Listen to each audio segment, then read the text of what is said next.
the plenary to order. My name is Suyoy Osman. I'm from Brunei Darussalam.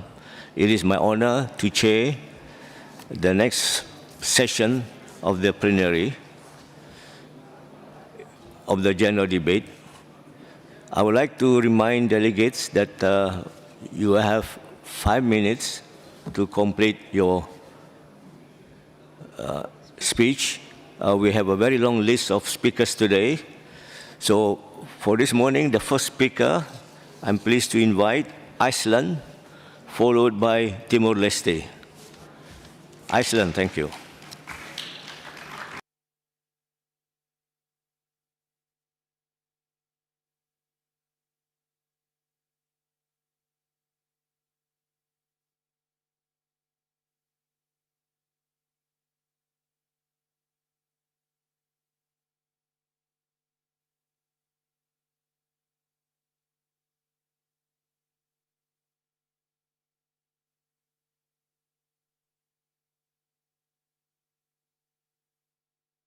We need a microphone for the speaker. Microphone, please. Mic is off. Mic is off, sir. Mr. Chair, the mic is off.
Is to confront it with determination. To ensure justice is not to make promises, but to uphold them. Thank you.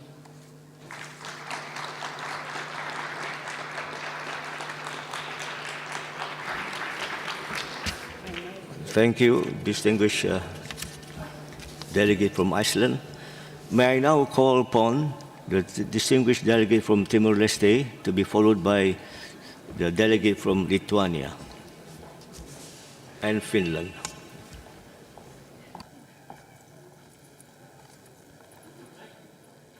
Muito bom dia a todos. Excelentíssimo Presidente. Good morning, Mr. Chair, dear presidents of parliaments, dear parliamentarian colleagues. First and foremost, the delegation of the National Parliament of Timor-Leste wishes to gratefully thank to the Grand National Assembly of Turkey for the general hospitality and for the excellent organization of this 152nd Assembly of the Interparliamentary Union.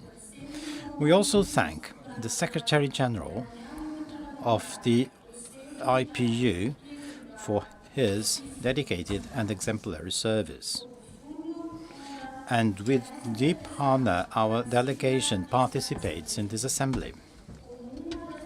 As one of the world's youngest nations, having regained independence after decades of struggle, we bring you a message of hope. Peace and justice are not inherited, but a daily achievement that we must cultivate for further generations. Our national parliament, elected by proportional representation in a country of around 1.3 million inhabitants, is a pillar of a democratic consolidation. With 65 MPs, we promote multi-party system and the peaceful alternation of power. Our constitution reinforces stability, governance, and public trust. The government has prioritized laws and policies that incorporate intergenerational sustainability in line with the 2011-2030 National Strategic Development Plan and align with the Sustainable Development Goals. We highlight the Framework Law on the Environment, the National Forestry Policy, the National Land Planning Plan, and the recent strategic guidelines for the Blue Economy Policy and Action Plan 2025-2030. Tunisia's parliamentary diplomacy has been an active instrument of peace. We share our experience of post-conflict peace building at the United Nations and within the G7+, and we promote dialogue as a method of conflict resolution through the Portuguese Committee of the Committee of Portuguese-speaking countries and in partnership with the European Union.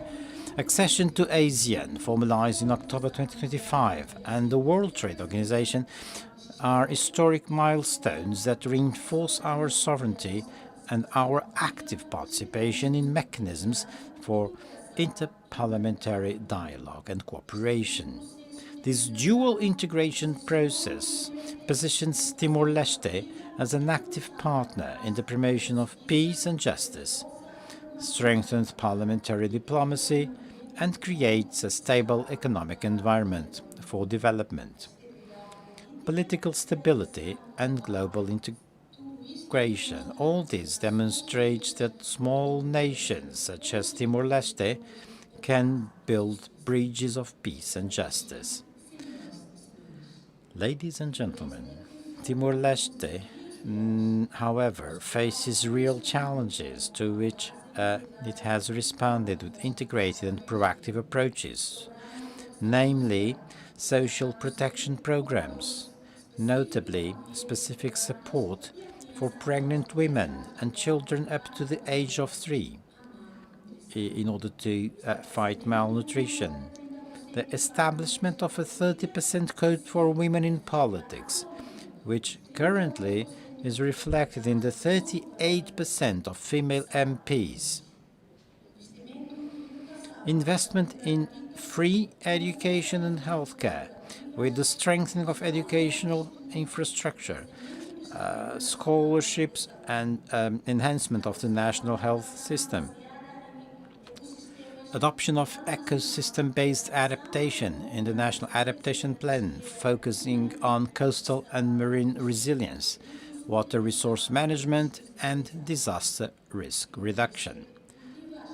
Timor-Leste promotes hope and cultivates hope because we have chosen the light of democracy. May the interparliamentary dialogue be the tool that transforms challenges into shared opportunities. Together, let us nurture hope, secure peace, and ensure justice, not only for our children, but for all future generations. Thank you very much.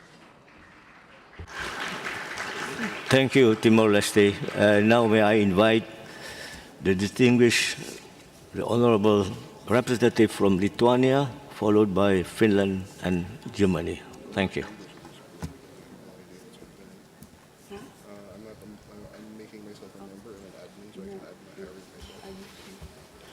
Honorable Chair, ladies and gentlemen, dear fellow parliamentarians. Thank you to our host for the warm and overflowing welcome here in beautiful Istanbul. The theme of this debate, nurturing hope, securing peace and ensuring justice for the future generations, reminds us for our shared responsibility.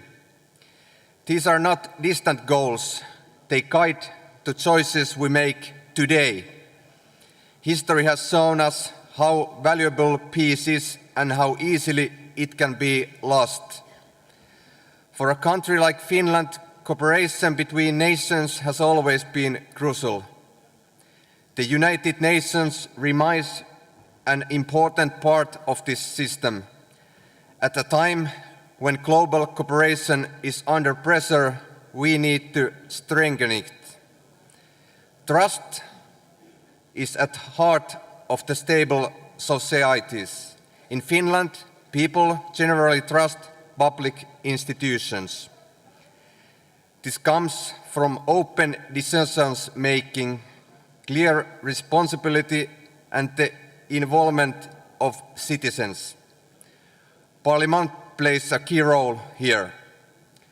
When people are included and informed, democracy works better. Rebuilding trust globally requires commitment to openness and fairness. Looking ahead is also important. Finland has development tools for support long-term thinking in politics. One example is the Parliamentary Committee for the Future. It looks at major changes such as new technologies, including artificial intelligence. This helps us consider how today's decisions affect the future. Peace and justice depend on cooperation. Finnish parliamentary work supports dialogue and respects for international law. At a time when conflicts continue and humanitarian rules are broken, it is important that countries follow the agreements they have made. This builds credibility and accountability. We also need to address the causes of instability. Inequality and food insecurity are closely linked. Finland promotes policies that support sustainability development, social fairness and economic stability. Education, gender equality and strong social system are important parts of these works. Artificial intelligence is developing quickly. It brings opportunity but also challenges. Finland supports an approach that respects human rights and democratic values.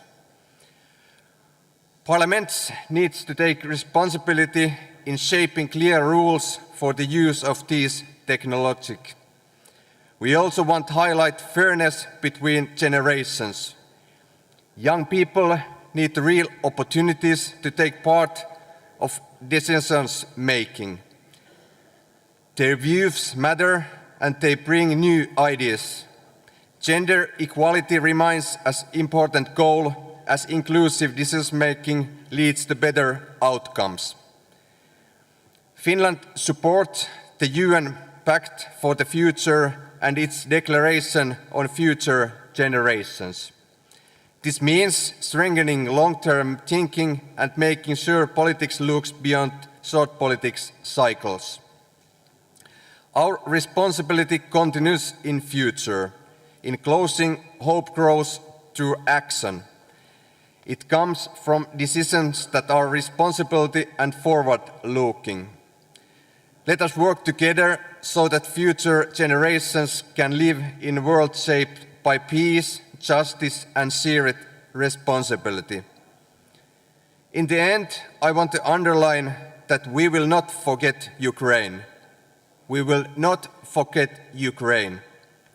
We will continue to support them for as long as needed. Thank you.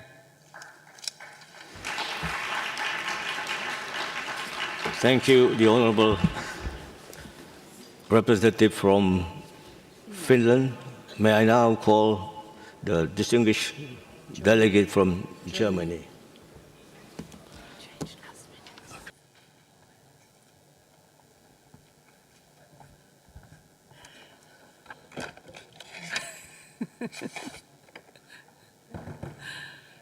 President, dear colleagues, what is our task today as parliamentarians of the world? I believe it is this: to defend what holds us together, to defend the rules-based international order, to defend international law, which is being attacked, which is being broken again and again. And we must be clear, international law must apply at all times, also in war, especially in war.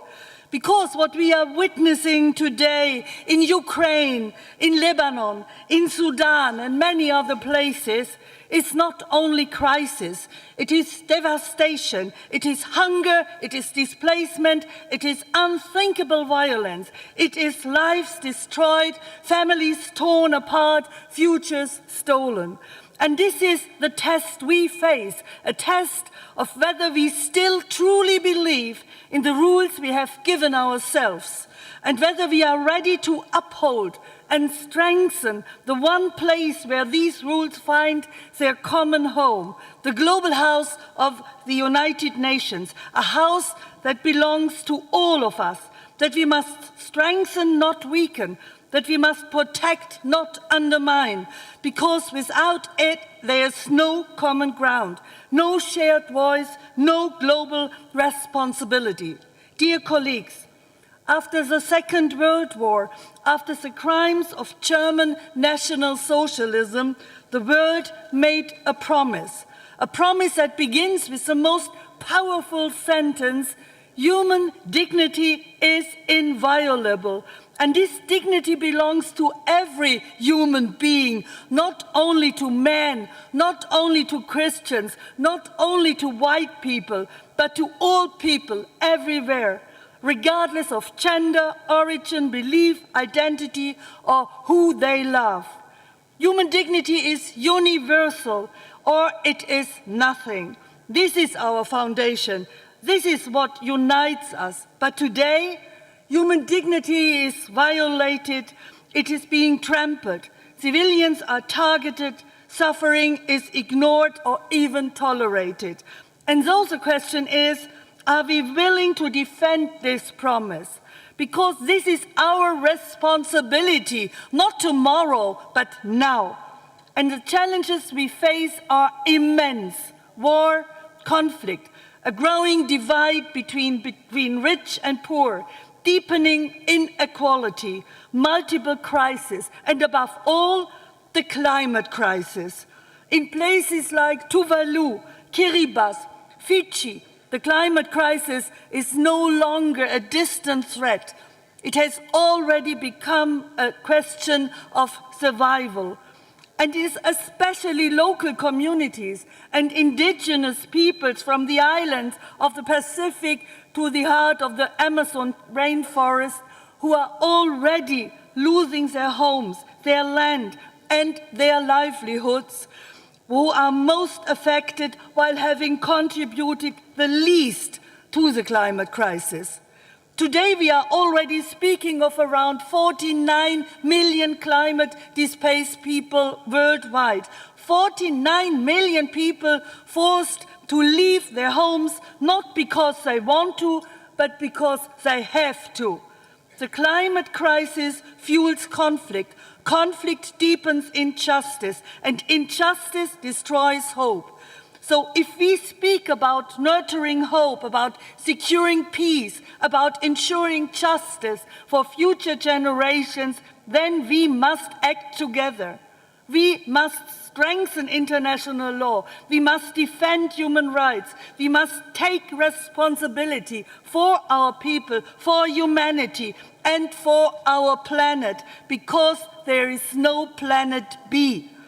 And we must also protect what holds our societies together: a free civil society, a vibrant culture which depends on freedom and expression, artistic freedom, and a free press, and spaces where people can meet each other as human beings, regardless of background or belief, where empathy and solidarity can grow.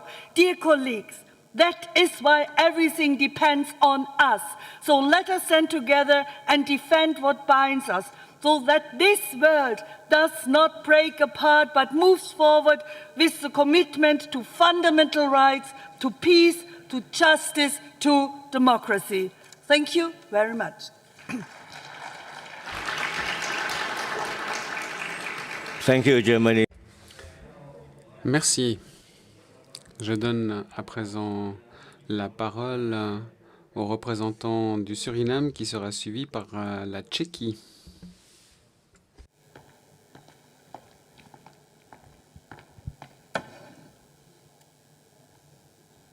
Honorable Chair. Monsieur le Président, chers collègues, je me présente devant vous comme représentant du Suriname, une nation qui se définit par la diversité de sa culture, de ses peuples, de ses croyances, mais également de son attachement à la nature. Et 60%, 80% de notre pays est couvert par la forêt. Et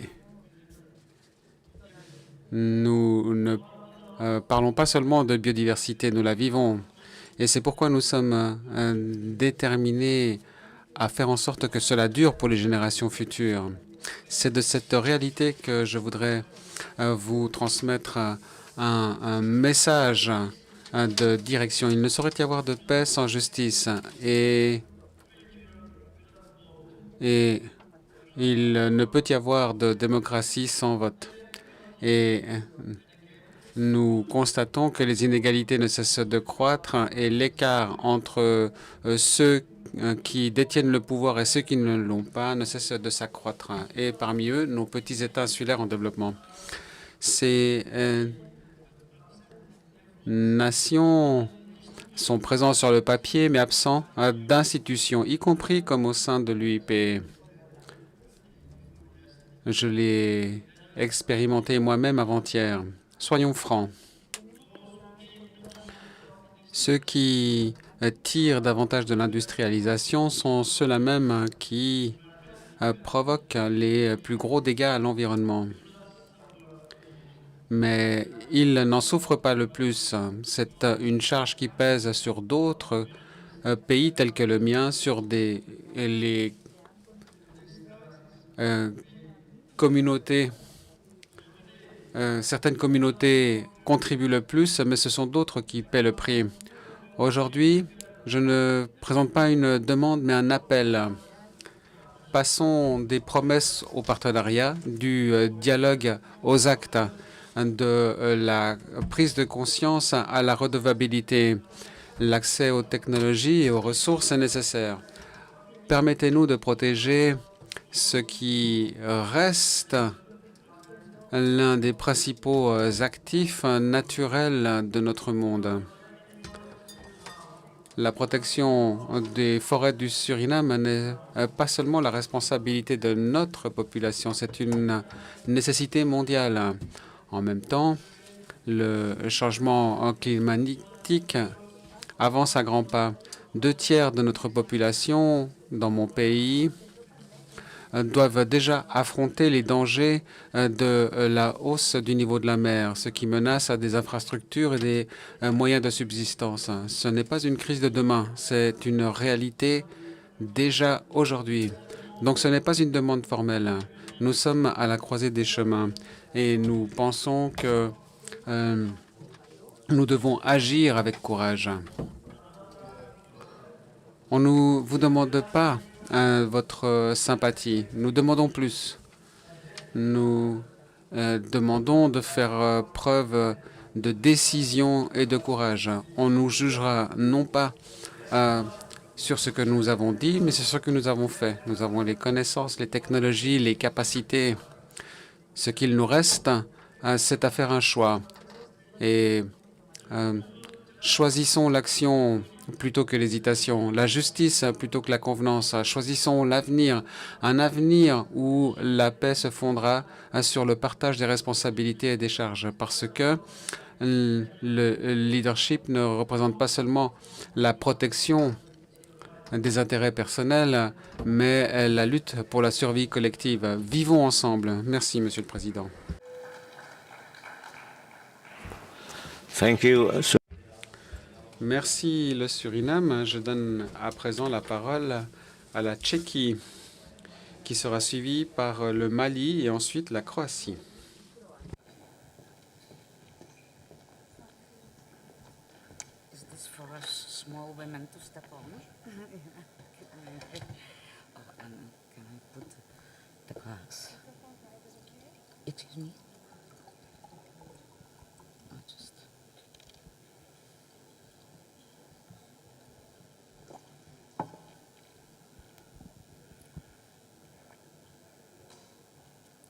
Honorable President Axon.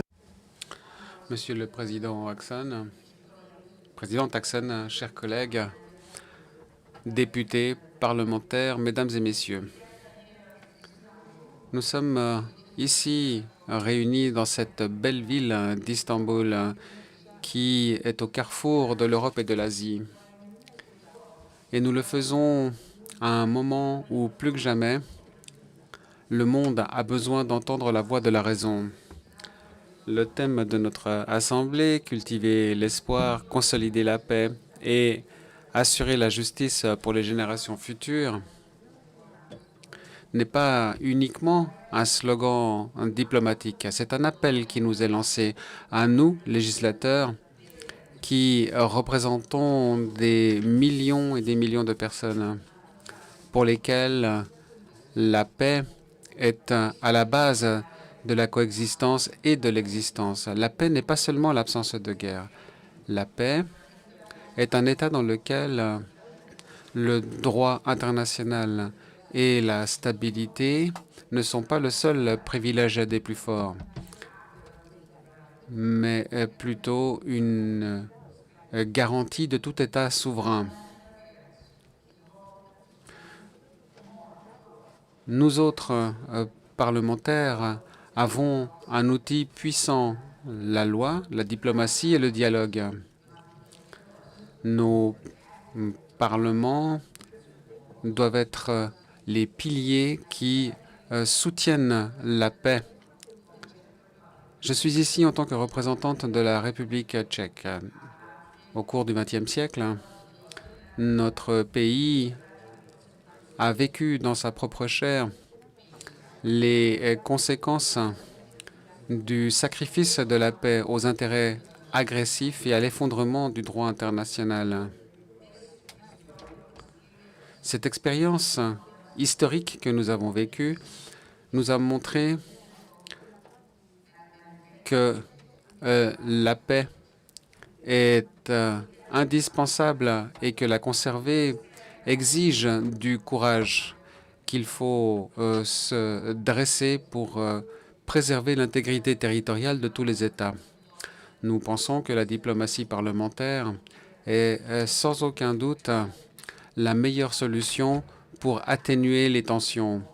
La diplomatie parlementaire permet de stabiliser les régions. Nous savons que la paix s'établit pas seulement par la signature des accords, mais bien par la sécurité et la confiance mutuelle. La paix n'est pas l'objectif en dernière instance, c'est une voie, un chemin.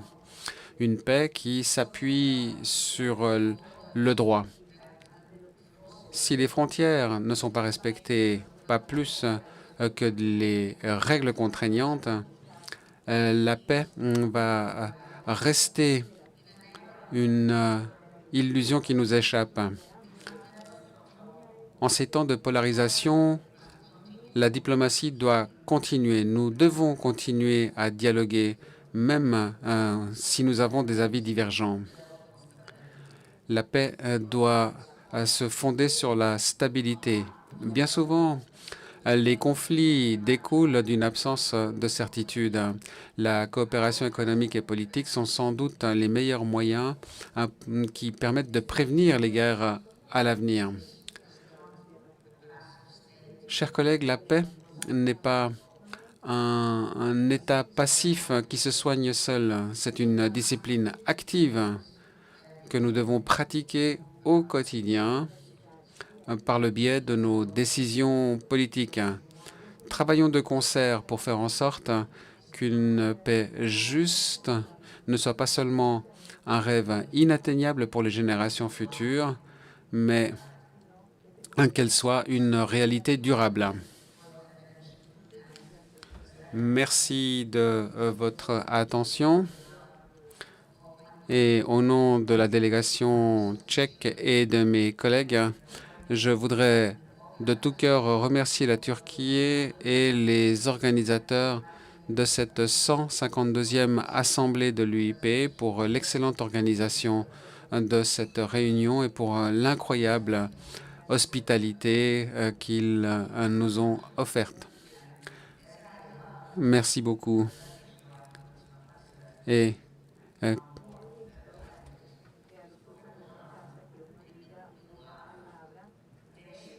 ederim. voilà, c'est le mot que j'ai entendu et compris en turc. J'espère ne pas vous avoir fait rire. Merci à la déléguée de la Tchéquie. Et je donne à présent la parole au Mali qui sera suivi par la Croatie.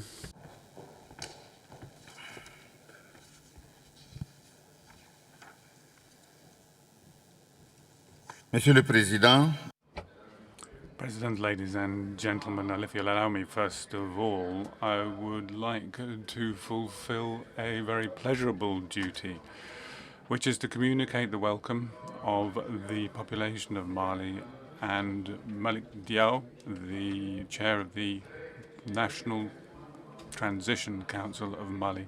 I'd also like to extend the thanks of His Excellency, or rather to His Excellency, Mr. Numan Kurtulmus, and to the Grand National Assembly of Türkiye for having invited us all to participate in the 152nd Assembly of the IPU.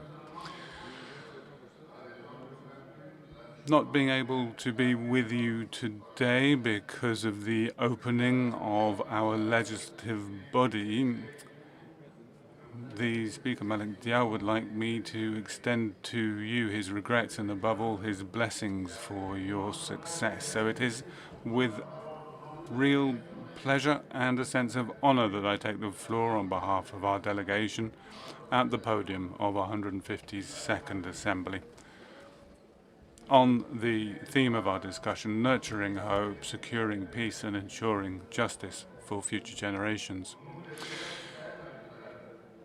For the states of the Sahel in general and for Mali in particular, this is a highly pertinent discussion because the people of our population just know how important a world of hope, peace and justice is.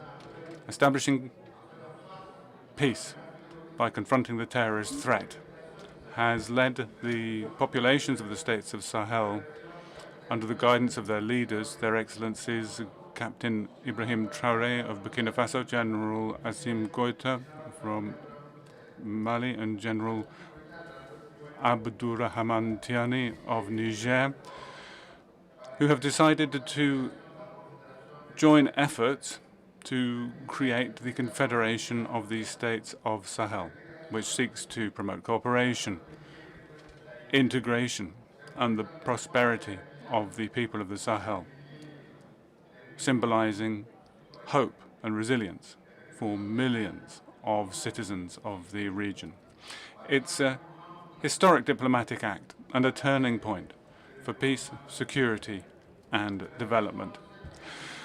Extending this process to the parliamentary area has been affected by the adopting in Bamako on the 23rd of December 2025 of the protocol to the treaty creating the Confederation of the States of the Sahel on joint sessions of Parliament. As you know, our discussions are taking place in the context where there are still flashpoint terrorist threats and aggression and other wars in Africa, Middle East, and throughout the world. The peaceful populations of the Bolivarian Republic of Venezuela, the Islamic Republic of Iran, Lebanon, Palestine, Sudan, and the Sahel pay a heavy price on a daily basis for trying to stand up for their dignity and their sovereignty. The sovereign people of Mali are resisting the reign of human barbarism and reaffirming their commitment to the values of peace, justice, and respect for international law. The people, through my voice, would like to express their untiring defense of their own causes. To cultivate hope and consolidate peace and justice for future generations, it's essential to strengthen our shared values and respect our diversity. Compassion, empathy, and respect for diversity are a fundamental foundation for a lasting and robust peace. If we want to pass on to future generations a world of justice, peace, and understanding, it's important today that we develop flagship programs which promote a culture of peace and non-violence, based on social, cultural, and human resources across our various countries. Mali is a country of ancestral traditions, and that is something that prompts us to work for a world of peace and justice.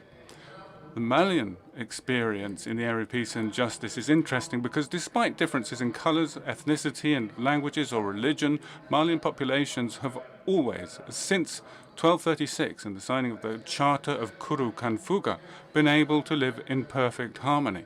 The cultural wealth of Mali comes very much from the diversity of its population, who understand they belong to a single nature and use social mechanisms such as joking kinship between certain ethnic groups, or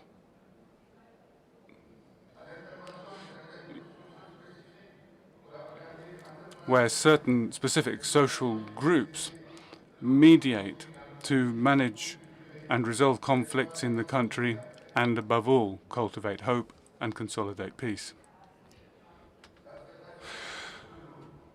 Accepting the diversity of cultures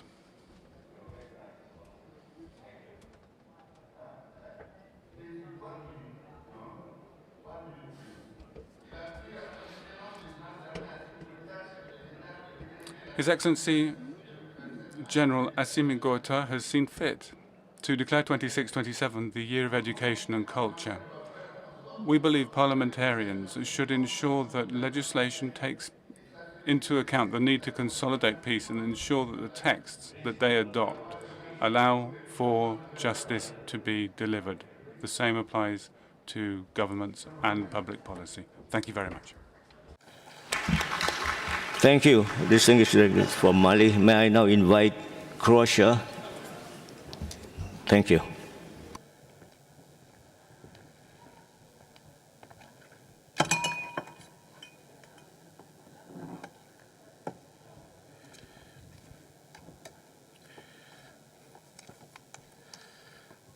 Distinguished guests, today we stand at a crossroads in time between a past that has shaped us and a future that depends on our choice. The world we live is marked by progress, but also by challenges that test our responsibility, our solidarity, and our vision. That is why the topic we address today, nurturing hope, securing peace, and ensuring justice for future generations, is not just an idea, but necessity. Hope is the foundation of every change.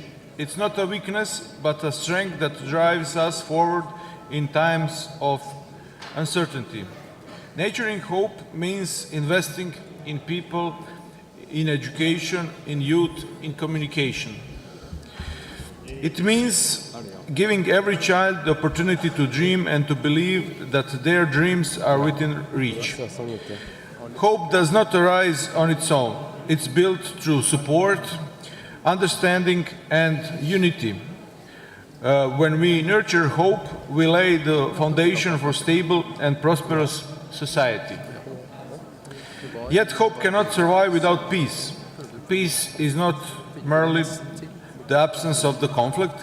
It's a state in which people live without fear, where differences are not seen as a threat, but as a source of richness. Securing peace requires active engagement, dialogue instead of conflict, cooperation instead of division. In a world where differences often lead to misunderstanding, it is our duty to listen, to understand, and to accept. Peace is not achieved by force, but through trust, patience, and a willingness to compromise. Justice, in turn, is the pillar upon which every healthy society stands. Ensuring justice means guaranteeing that every individual has equal rights and equal opportunities, regardless of their background, beliefs, and social status. Justice means accountability for our action, but also for the system we build. A society without justice loses the trust of its people, and without trust there cannot be no stable of progress. It's up to us to create a world where the law applies equally to all and where injustice is not ignored but addressed. When we unite the hope, peace, and justice, we create a vision of a future that is not only sustainable but also dignified. It is a future in which young people do not abandon their dreams, where differences are respected rather than judged, and where everyone has the opportunity to live a life worthy of dignity. However, it is important to emphasize this future will not build itself. It's created today through our decision, our words, and our actions. Every small step forward, understanding, every decision made in the name of justice, and every helping hands extended contributes to a greater whole. We must not wait for others to take responsibility. Change begins with each of us. Future generations will not remember us for what we said, but for what we did. They will ask whether we had the courage to stand what is right, whether we built bridges or walls, whether we spread hope or fear. So today, let us choose wisely. Let us choose hope over indifference. Let us choose peace over conflict. Let us choose justice over injustice. Because the world we leave behind is not only our legacy, it's the foundation upon which future generations will build their lives. The responsibility is in our hands. Time is now. The future is theirs. Thank you. Thank you, the Honourable Representative from Croatia. May I now invite the delegate from Slovenia to be followed by Serbia.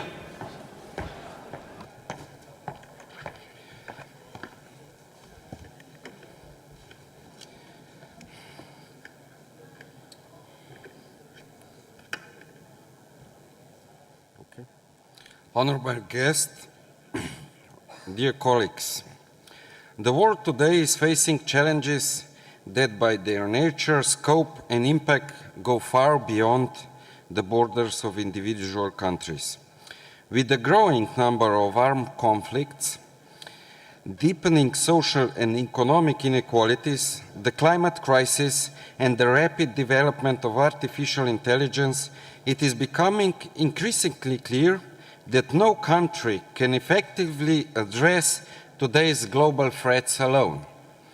Therefore, now more than ever, we need stronger multilateral cooperation based on trust, responsibility, and respect for international law.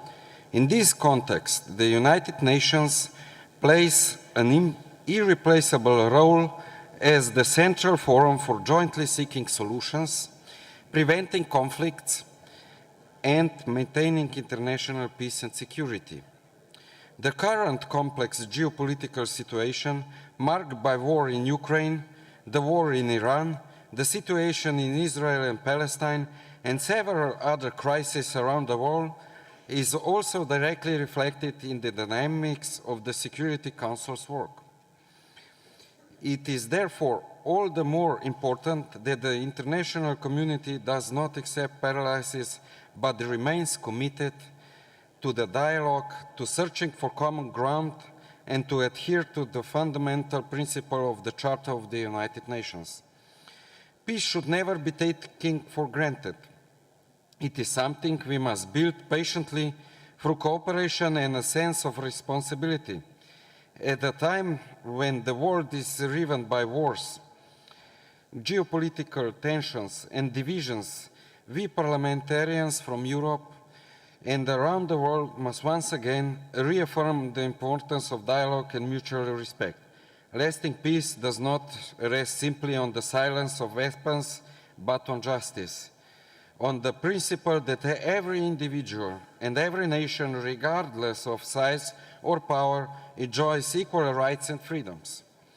Ensuring justice also means defending the truth in today's world marked by disinformation, manipulation, and narrow self-interest.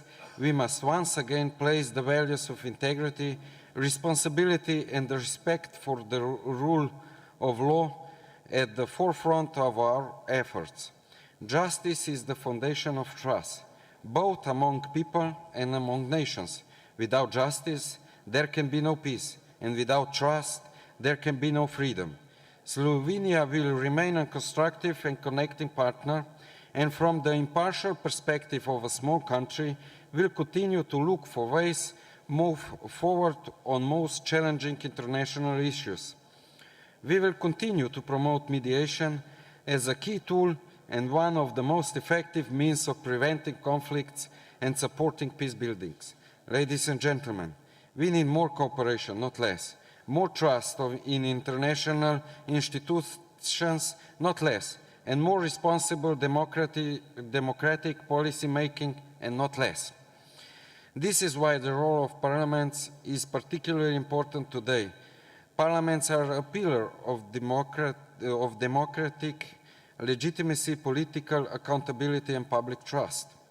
Our responsibility is to strengthen people's confidence in democracy, to uphold the respect for international law, and to help shape solutions based on dialogue, inclusion, and shared responsibility. No country can effectively deal with the many challenges and threats to the international peace and security alone. What we need is a collective, coordinated, and timely response, and parliamentarians play an important role in this process.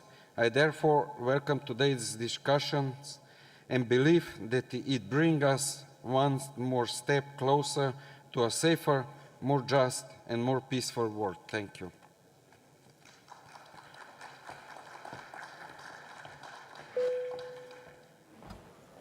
Thank Thank you. Good morning.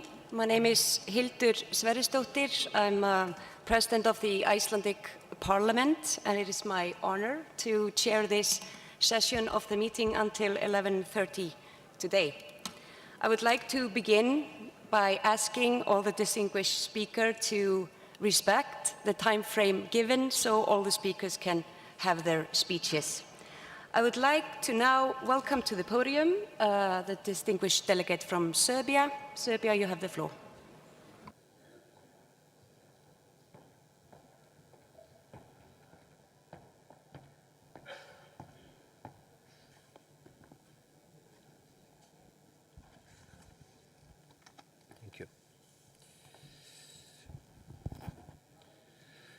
Honorable Chair, ladies and gentlemen, dear colleagues. I would like to draw your attention to something simple but urgent for all of us. The first session of the United Nations General Assembly was held just months after the Second World War. In London on 10th of January 1946, Clement Attlee said, he hoped delegates came not only with determination, but with hope. 51 nations gathered after a time of great suffering. They had one task, to make sure that such destruction would never return, and to protect future generations. Today, we are those generations, and we are still discussing the same question. When Frederick Passy and William Randall helped create what would become the Inter-Parliamentary Union in 1889, only a small number of countries took part. Today, we stand here as 183 member states. That alone tells us something powerful. Cooperation is stronger than division. Passy once said, the world is made of achieved utopias. Today's utopia is tomorrow's reality. And that is exactly why we are here today, to nurture hope, secure peace, and ensure justice for future generations. We are not here to describe the world as it is. We are here to shape the world as it should be. Yes, at times, this may feel like a utopia, but we all know the reality we live in. 1 hour on the news, 1 hour on social media, and we see the same word: war, hunger, fear. People suffer from conflict and poverty, from disease and inequality, from disasters natural and human-made, and too often from the decisions we choose not to take. So the question is not whether the world is in crisis.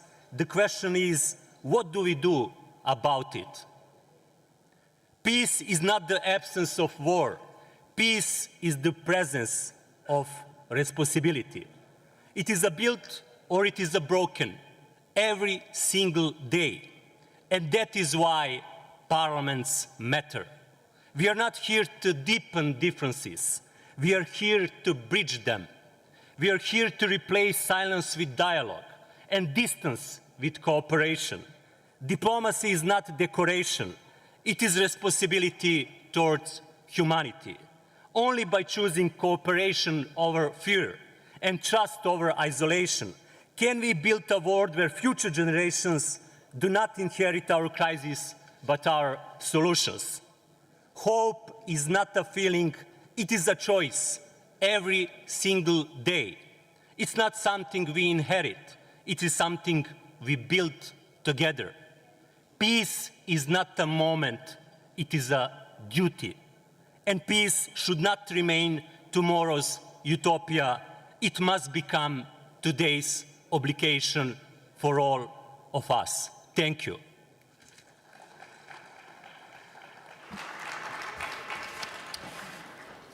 Thank you, Serbia. Now I welcome to the podium distinguished delegate from Angola, followed by Lithuania. Angola, you have the floor.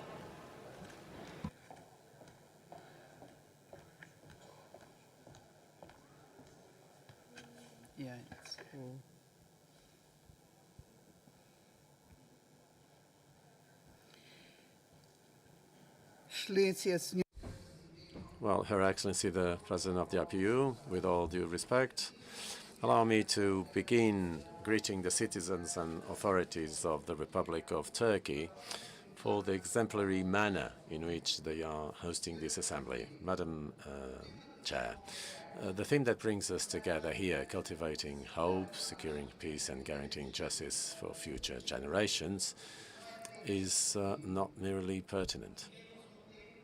We are living in a time when hope is under pressure, where conflicts persist, inequalities deepen, the climate crisis intensifies, and technological transformations advance faster than our collective capacity to regulate them. In this context, the real question is clear. What kind of world are we, in fact, building for those who will inherit the consequences of our decisions? Ladies and gentlemen, parliaments are, by their very nature, institutions of vision and historical responsibility, which do not limit themselves to responding to the present, but assume the duty to anticipate and shape the future with purpose and a sense of responsibility. It is within this framework of responsibility that in Angola, the National Assembly has established itself as a central player in the consolidation of a democratic state, consistently promoting transparency, good governance and public integrity. It asserts itself through the credibility of its institutions, its effective closeness to citizens, and above all, its ability to generate concrete results that transform lives. It is with this sense of responsibility that we have been working to foster a more inclusive form of governance based on valuing the participation of women and young people as full participants in public life. Dear colleagues, distinguished guests, peace goes far beyond the absence of war. With justice, with economic opportunities and effective respect for human rights. Angola knows the value of peace, not as an abstract concept, but as a real achievement, attained through sacrifice and preserved through responsibility.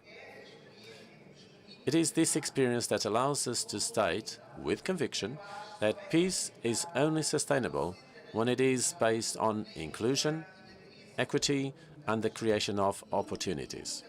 In an increasingly fragmented and polarized world, multilateralism stands as an unavoidable necessity, which is why parliamentary diplomacy takes on greater relevance, not as a formal exercise, but as an active instrument for bringing peoples together, preventing conflicts and building consensus. We therefore reaffirm our firm commitment to international cooperation and respect for international law as the pillars of a fairer, more predictable and stable global order. Your Excellencies, climate change exacerbates vulnerabilities. Food insecurity undermines human dignity, and persisting inequalities weaken social cohesion, creating conditions conducive to conflict. In my country, we have been responding to these challenges with concrete policies aimed at economic diversification of the economy, economic diversification and sustainable management of nature resources. This is a clear path towards more resilient, inclusive and sustainable development. In this endeavour, Parliament plays an essential role, ensuring a legislative framework that promotes equity, strengthens resilience, and guarantees that development is built on inclusion. At the same time, we face a new challenge of a structural nature, the rapid expansion of artificial intelligence. This technology could be a powerful catalyst for the inclusion of developing countries, but its impact will depend, to a large extent, on the choices we make today. We therefore advocate an ethical, responsible and human-centered approach that safeguards fundamental rights and preserves the integrity of our democracies. Madam President, ensuring justice for future generations requires more than mere intentions. It requires concrete, consistent and sustained decisions. Future should be built by those who are going to live it. Ladies and gentlemen, cultivating hope is today a true act of leadership.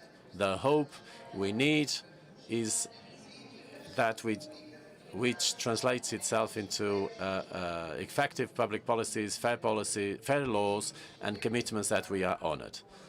We will be remembered as the generation that postponed solutions or as the one that had the courage to build the future. You choose. Thank you, Angola. Now I welcome to the podium distinguished delegate from Lithuania, followed by Greece. Lithuania, you have the floor.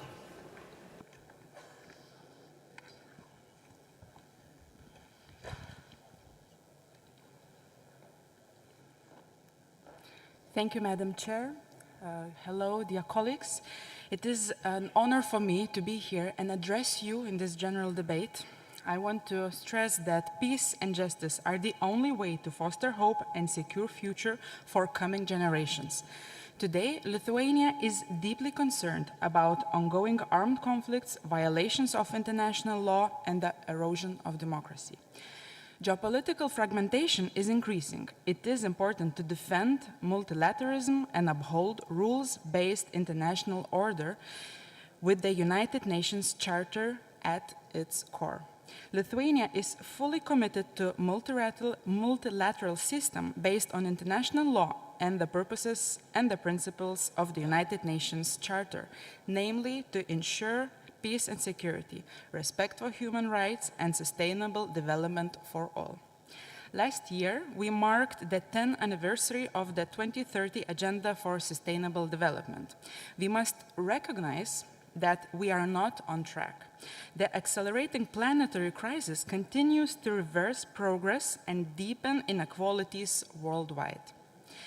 War and sustainable development are incompatible. And for example, Russia's war against Ukraine illustrates this clearly.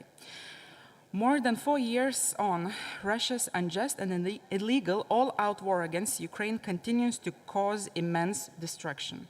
The Ukrainian people suffer, but the effects are felt across the region and even worldwide. We condemn Russia's actions aimed at destabilizing the architecture of developed for maintaining international peace and security, including United Nations Security Council instruments. Today, all eyes are on Middle East. The uncontrolled escalation of the conflict would have devastating consequences for the security of the entire region. The international community must do everything in its power to prevent a large-scale conflict and restore peace. We urge restraint and call for the return to a path of democracy to prevent any further regional escalation. Stability in the region is essential for global security.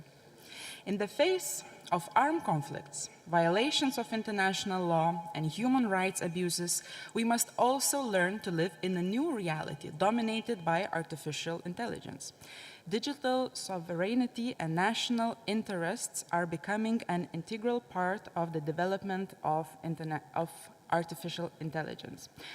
For Lithuania, as a small but ambitious nation, AI goes beyond economic modernization. It is essential for the future, for our language, cultural identity, democratic resilience, and national security. Therefore, we are purposely strengthening our critical capabilities in data management, language technologies, infrastructure development, and cyber and information security. Dear colleagues, when making decisions today, we must consider what kind of future it will create for the upcoming generations. We, as members of parliaments, must take responsibility not only for decisions that we make, but also for the failure to make the necessary ones. We must use all the tools of parliamentary diplomacy to ensure that hope is preserved for future generations to live in peace, stability, where all human rights are respected. Thank you very much. Thank you, Lithuania. Now I welcome to the podium distinguished delegate from Greece, followed by Portugal. Greece, you have the floor.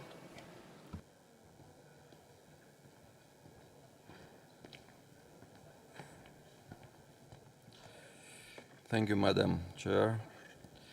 Your Excellencies, fellow parliamentarians, it is a distinct honor to address this assembly in Istanbul, a city that for centuries has stood as a bridge between continents, cultures, and civilizations.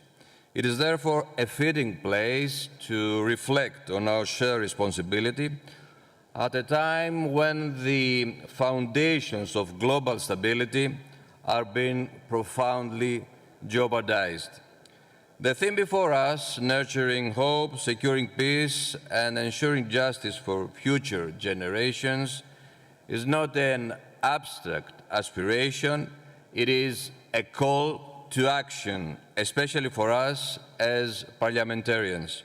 Today, more than ever, peace can exist only on the basis of credibility, justice, as well as of steadfast commitment to democracy, human rights, and the rule of law. In an environment like the one we are facing today, our core role is to safeguard the principles that give legitimacy to our system of governance. The rule of law must prevail over the rule of force.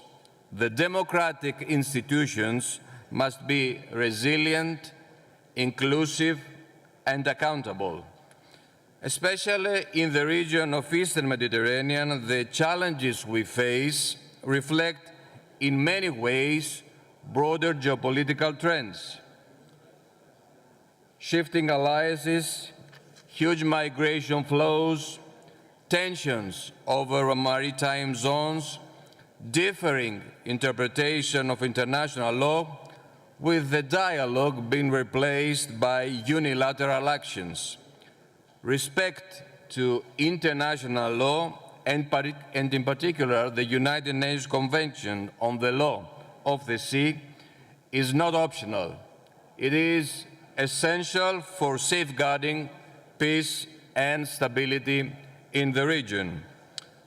At the same time, we must look beyond the management of tensions and invest in the creation of opportunities.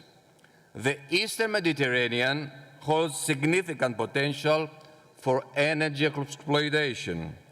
The development of natural resources should not become a source of division, but rather a catalyst for actual growth and prosperity for our people. Also, the environmental cooperation must become a central pillar for our regional and global efforts.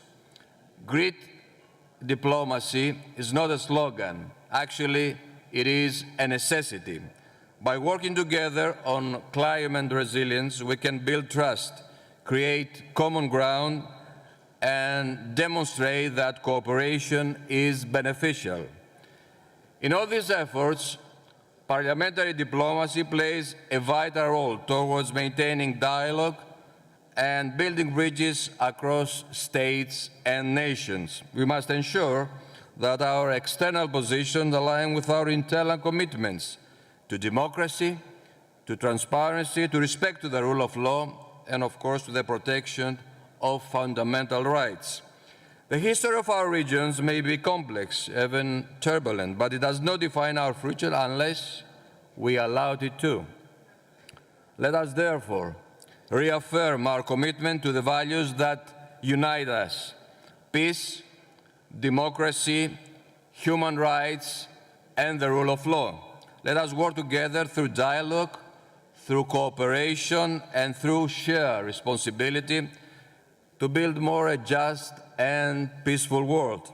The future is not something that will simply unfold before us. It is something we must actively shape on the basis of the above principles and our firm commitment to pursue them consciously. Thank you for your attention. Thank you, Greece. I now welcome to the podium distinguished delegate from Portugal, followed by Spain. Portugal, you have the floor.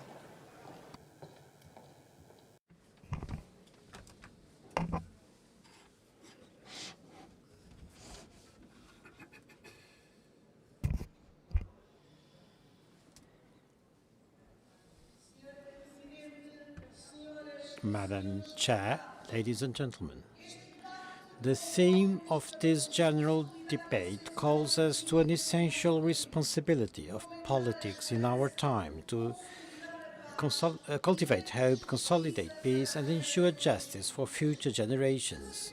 We do so in an international context marked by instability, growing fragmentation and mistrust. The multilateral system, with the United Nations at its center, was born to prevent a repetition of the tragedies of the 20th century and is based on a fundamental conviction, although demanding. Lasting peace depends on institutions capable of protecting human dignity, upholding international law, promoting dialogue and cooperation between states. This ambition remains fully current, given the scale and complexity of the risks we face today. We live times where democracy is under strong pressure, polarization is growing, disinformation, the erosion of trust in institutions. At the same time, armed conflicts persist and escalate with devastating human consequences and with serious breaks of international law. In addition, there are persistent inequalities, forced displacements, food insecurity, environmental decay, climate emergencies, all factors of instability and that aggravate poverty and intensify social and geopolitical tensions. In this context, intergenerational justice is of particular importance. The decisions we take today on the environment, security, technology, public finance, or social cohesion will have lasting effects. They may increase or limit the ability of future generations to live in freedom, security, and dignity. Therefore, governing responsibly requires a long-term vision and the ability to think beyond the immediate, ability to think beyond the election political cycles. This is precisely where parliaments play a decisive role. Due to their representative legitimacy and their legislative, budgetary and supervisory powers, parliaments are supposed to transform collective concerns into concrete, sustainable and fair responses. Strengthen the trust in democracy requires good policies, but requires also credible institutions that are transparent and that can be scrutinized, that can hear, decide and be accountable. This responsibility also extends to the technological development, in particular artificial intelligence. It is up to the parliaments to make sure that technological governance is subject to ethic principles of democracy, to this human overseeing and the primacy of human dignity. In an international system under pressure, particularly parliamentary diplomacy and interparliamentary cooperation are indispensable. Parliaments can preserve spaces for dialogue, support solutions based on international law, and contribute to a fairer more credible international order. Feeding hope is not a rhetorical exercise. It is a political, institutional and moral responsibility. Peace, justice and the credibility of the multilateral order will depend on the capacity of parliaments to act with vision, rigor and the sense of responsibility for the present and the future. It is up to us to be up to this demand. Thank you. Thank you, Portugal. And now I welcome to the podium distinguished delegate from Spain, followed by Republic of Korea. Spain, you have the floor.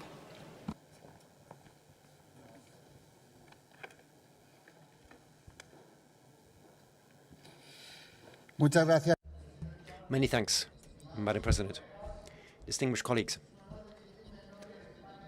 it's an honor to take the floor on behalf of Spain at this 152nd Interparliamentary Assembly at a particularly challenging and decisive time for the present and future of our societies. The theme that we are addressing, nurturing hope, securing peace and ensuring justice for future generations, isn't just a rhetorical statement. It's a roadmap, it's a mandate, and it's a duty incumbent upon parliaments who represent their peoples. We live in a world marked by persistent conflicts and growing geopolitical tension, humanitarian crises and inequalities which continue to be exacerbated. Millions of people now face poverty, hunger, and have a great distrust of politics. It's absolutely vital then that we take action to create hope, to build hope through brave, courageous decisions, through solid institutions, and through useful, responsible policies. And that is where parliamentarians and parliaments have a vital role to play. Because we are the first link between institutions and people. We are the voice of those who've elected us. And so we have a duty to translate their concerns into real solutions. Peace, dear colleagues, cannot be seen simply as the absence of conflict. Peace also means social cohesion, equality of opportunities for development and dignity. And lasting peace can only be built through justice. And justice mustn't be selective or partial. It must protect the most vulnerable. And it must not only think about the present, but about future generations. And that is where the Interparliamentary Union has extraordinary importance. Because it's not just a forum for dialogue, it's the best dialogue forum for more than 100 years for parliamentarians to try to build consensus at the international level and generate confidence in a world which seems to be losing that trust. So it's a key tool of parliamentary diplomacy capable of building bridges where traditional channels may have been blocked. And in the current context, it's more vital than ever because it's a tool, as I said, which is vital. IPU reminds us that parliamentarians' work doesn't finish in our parliaments and our committees. It ends and begins with our people, because our legitimacy lies in the people, and it's seen in our everyday impact. So as parliamentarians, we must ensure that global decisions aren't seen as something far off or impossible to understand. We must explain them, we must share them with our people, and we must engage our citizens in those policies. We need to listen to their real concerns. We need to incorporate their concerns in our decision-making so that we ensure that we have shared hope, sustainable peace, and genuine inclusive justice. And that is one of the main values of the IPU, its capacity to connect global level with the local level, the international with the national. And we have so many people who are waiting for answers. Spain fully believes in that approach. We are an example of how dialogue and coexistence can create open, democratic, and cohesive societies, a country that has been built on diversity. It's a model of coexistence based on the rule of law. on freedoms and on respect for institutions. But we also think that strengthening democracy also requires consistency, responsibility, and to be clear on principles. Our country participates actively in major international fora, promoting understanding, stability, the defense of human rights. And we do that based on the conviction that sustainable peace can only be built on shared rules, shared commitments, and clear positions.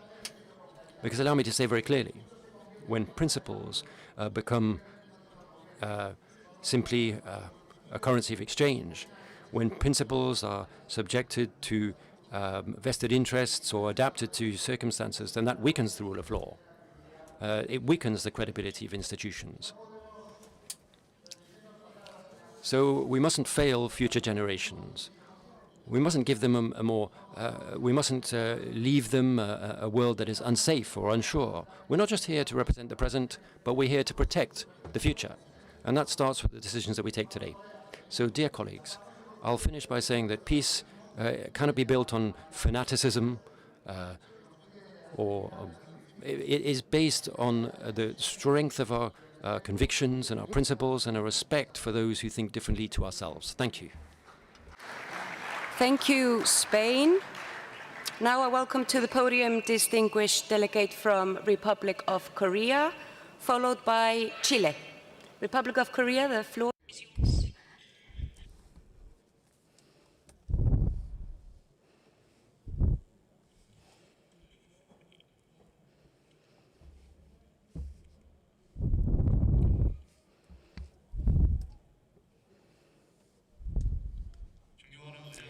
Honorable President and delegates, I'm Park Sang-hyuk, member of the National Assembly of the Republic of Korea. I'm the head of the Korean delegation. Before I begin, I would like to make a brief request for your support. Unfortunately, during the recent interview for the IPU Secretary General election, the candidate from the Republic of Korea, Mr. Sang Soo-jeon, suffered a sudden health emergency. I would like to express our deepest gratitude to the IPU and the Grand National Assembly of Türkiye for their rapid and thoughtful response to this unexpected situation. I also would like to kindly ask for their continued support and interest until he's well enough to return home. And also, many delegates asked about his status at present. Currently, he is in the ICU at an Istanbul hospital and focusing entirely on his recovery. I invite all member parliaments to join us in wishing for his speedy recovery. In addition, I believe that conveying your warm thoughts to his family during this difficult time would offer them great strength. Now, let me turn to the also important theme of today: hope, peace, and justice for future generations. Today, we're all confronting complex challenges, including climate crisis, social inequality, and international conflict. These are not only the problems of our own generation, they are critical issues that will directly affect the quality of life for generations to come. Therefore, we must engage in deeper discussion on this matter here and now. First, hope must be where our policies for future generations begin. Parliaments must enact laws that are not only forward-looking, but also sustainable. As part of its long-standing efforts to advance sustainable development, the Korean National Assembly enacted the Framework Act on Carbon Neutrality and Green Growth to address climate crisis, which set the national goal of achieving carbon neutrality by 2050 while promoting both environmental protection and economic growth. It is an important institutional foundation for fulfilling our responsibility to future generations. Second, peace is essential for a sustainable future. It does not simply mean the absence of war. It also refers to a stable international order based on mutual respect and cooperation. In this regard, parliaments, as people's representatives, have a significant role to play in promoting diplomatic dialogue and cooperation. Therefore, the Korean National Assembly has established parliamentary friendship groups with various countries and has actively engaged in parliamentary diplomacy to strengthen communication and collaboration with the international community. Lastly, justice is not simply for the benefit of this generation. It is a principle of responsibility to consider its impact on future generations. In this regard, we enacted the National Fiscal Act to ensure fiscal soundness and systematic management of national debt to avoid passing excessive burdens to the next generation. These efforts provide an essential basis for advancing intergenerational equity and fairness in our society. Dear colleagues, hope, peace, and justice are inseparable values. We have a responsibility to uphold these values in balance and inherit a better world to future generations. The choices we make today will define the world of tomorrow. Let us work together to build a more sustainable and just future. That is our hope. Thank you for your kind attention. I thank you, all the parliamentarians gathered here. Thank you very much. Thank you, Republic of Korea. Now I welcome to the podium distinguished delegate from Chile, followed by Latvia. Chile, you have the floor.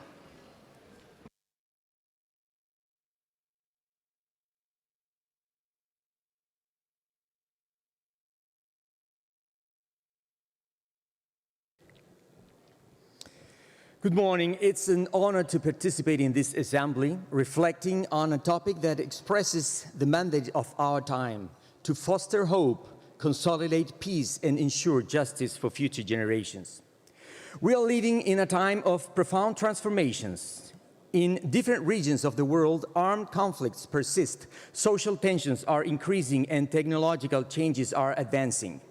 In this context, parliaments bear a central responsibility. We are the expression of the democratic will of our nations and the space where social concerns must be translated into laws, guarantees, and public policies. It is our duty not only to respond to the urgency of the present, but also to act with a long-term vision, thinking of those who today live with fear and uncertainty, but also of those who will inherit the world. The first of our responsibilities is peace. Peace remains the essential condition for any just society, but peace cannot be reduced to the mere absence of war. True peace requires justice, dialogue, respect for the rule of law, protection of human rights, and institutional capacity to resolve conflicts peacefully. What the Judeo-Christian tradition has called shalom. Today, we observe with concern how violence continues to affect millions of people, whether there is war, life, communities, schools, hospitals, and opportunities are destroyed. Whether violence becomes normalized, true trust in politics is weakened. For this reason, we must reaffirm the value of human dignity, diplomacy, and international cooperation. We must continue advancing towards a more equitable society, regardless of our social, sexual, or ethnic differences. No society can be considered fully developed while unjustified wage gaps, discrimination, violence, and barriers to political and economic participation persist for any group. Likewise, we must aspire to build a kinder and more just society. In many places, public debate has hardened. polarization, resentment, misinformation, and violent language damage democratic coexistence. In response, we must advocate for a firm but respectful politics. A kind society is not a weak one, but one that recognizes the dignity of every person, does not turn difference into enmity, and protects coexistence as a public good. But kindness alone is not enough. It must be accompanied by social justice. Speaking of just societies means speaking of real access to education, healthcare, housing, decent work, and social protection. It means combating poverty, reducing unjustified inequalities, and ensuring that no one is excluded because of their beliefs, origin, age, disability, or social condition. It also means fighting corruption, because there can no be justice when public resources are diverted or public trust is eroded. Finally, we must seriously confront one of the greatest challenges of our area. That means new technologies, particularly artificial intelligence and automation of work. Artificial intelligence can improve public services, accelerate innovation, and expand access to knowledge, but it can also deepen injustices, displace workers, reproduce biases, and affect fundamental rights if not properly regulated. We must ensure that technological change becomes a source of well-being rather than instability in people's lives. This requires continuous education, workforce retraining, social protection, and regulatory frameworks that guarantee transparency, human oversight, and respect for rights. We cannot allow decisions affecting employment, credit, education, or security to be left in the hands of opaque and unaccountable systems. This question is not whether there will be innovation. The question is whether we will be capable of governing it with a democratic approach. Ladies and gentlemen, fostering hope means demonstrating that democratic politics can respond to challenges with seriousness, justice, and a vision of the future. Future generations will depend on our decisions. They will judge us not by our words, but by our ability to act in courage, prudence, and sense of justice. Let us work together for a world where peace is firm, hope is real, and justice reaches even those who have not yet been born. Thank you. Thank you, Chile. Now I welcome to the podium distinguished delegate from Latvia, followed by Parliamentary Assembly of La Francophonie. Latvia, you have the floor.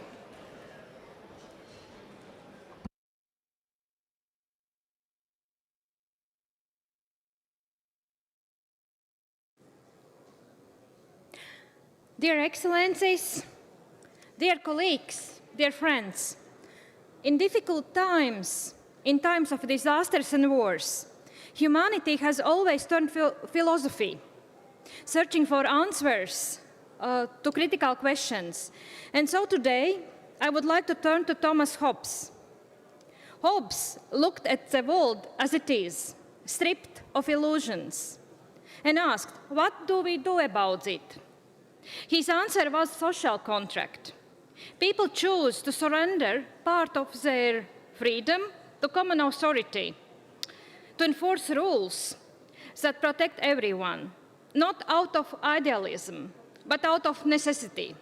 Because in the state of nature, without rules, without systems, life is solitary, poor, and nasty. And it is a war of all against all. And Hobbes also noted, in the state of nature, humans are equal because everybody is vulnerable. The strongest can be defeated. No state can escape rising oceans, a collapsing climate, or borderless weapons. And today, the challenges we face are interconnected. And they test the same question: can we govern together? The social contract is not only between these alive today, it is a promise to those who are coming after us, to our children. Within our countries, we have largely achieved a rules-based system. We live by hopes. But internationally, we are sliding back to a world what Niccolo Machiavelli would recognize where power decides. Some states have misread hopes. They look at the international system, see its weaknesses and conclude, therefore, power decides. Therefore, we return to force. We see this most clearly in Russia's war against Ukraine. Here, a permanent member of UN Security Council, a body created to protect international order, has chosen instead to undermine it. Putin's logic is not realism. It is a deliberate return to the state of nature, the catastrophe Hobbes warned us about. And now it is used as strategy. But the answer to weak system is not to abandon it. The answer to weak system is to strengthen it. And this is precisely where our roles as parliamentarians and as members of this assembly here becomes essential. This return to the state of nature harms not only people, but also the natural world. War poisons soil and water, destroys ecosystems, and leaves damage that will last for generations. It has led to many causes destruction, also ecocide, a crime against present and future life. Parliaments have a specific responsibility here, and I speak from experience. Latvia has worked with partner parliaments together to document losses caused by Russian aggression, to establish systems that record damage and support accountability. At the IPU, we have worked on resolutions that name these violations and urge for responsibility. But resolutions cannot remain on paper. Their value lies in implementation, in carrying these conclusions in national law into budgets, into decisions. And we need to build normative system in practice, not just as principle. And I speak here as European, and I say to myself, upholding international norms cannot be selective. Requiring accountability from adversaries while excusing partners undermines a rules-based order. And consistency is not luxury, it is a foundation of the trust.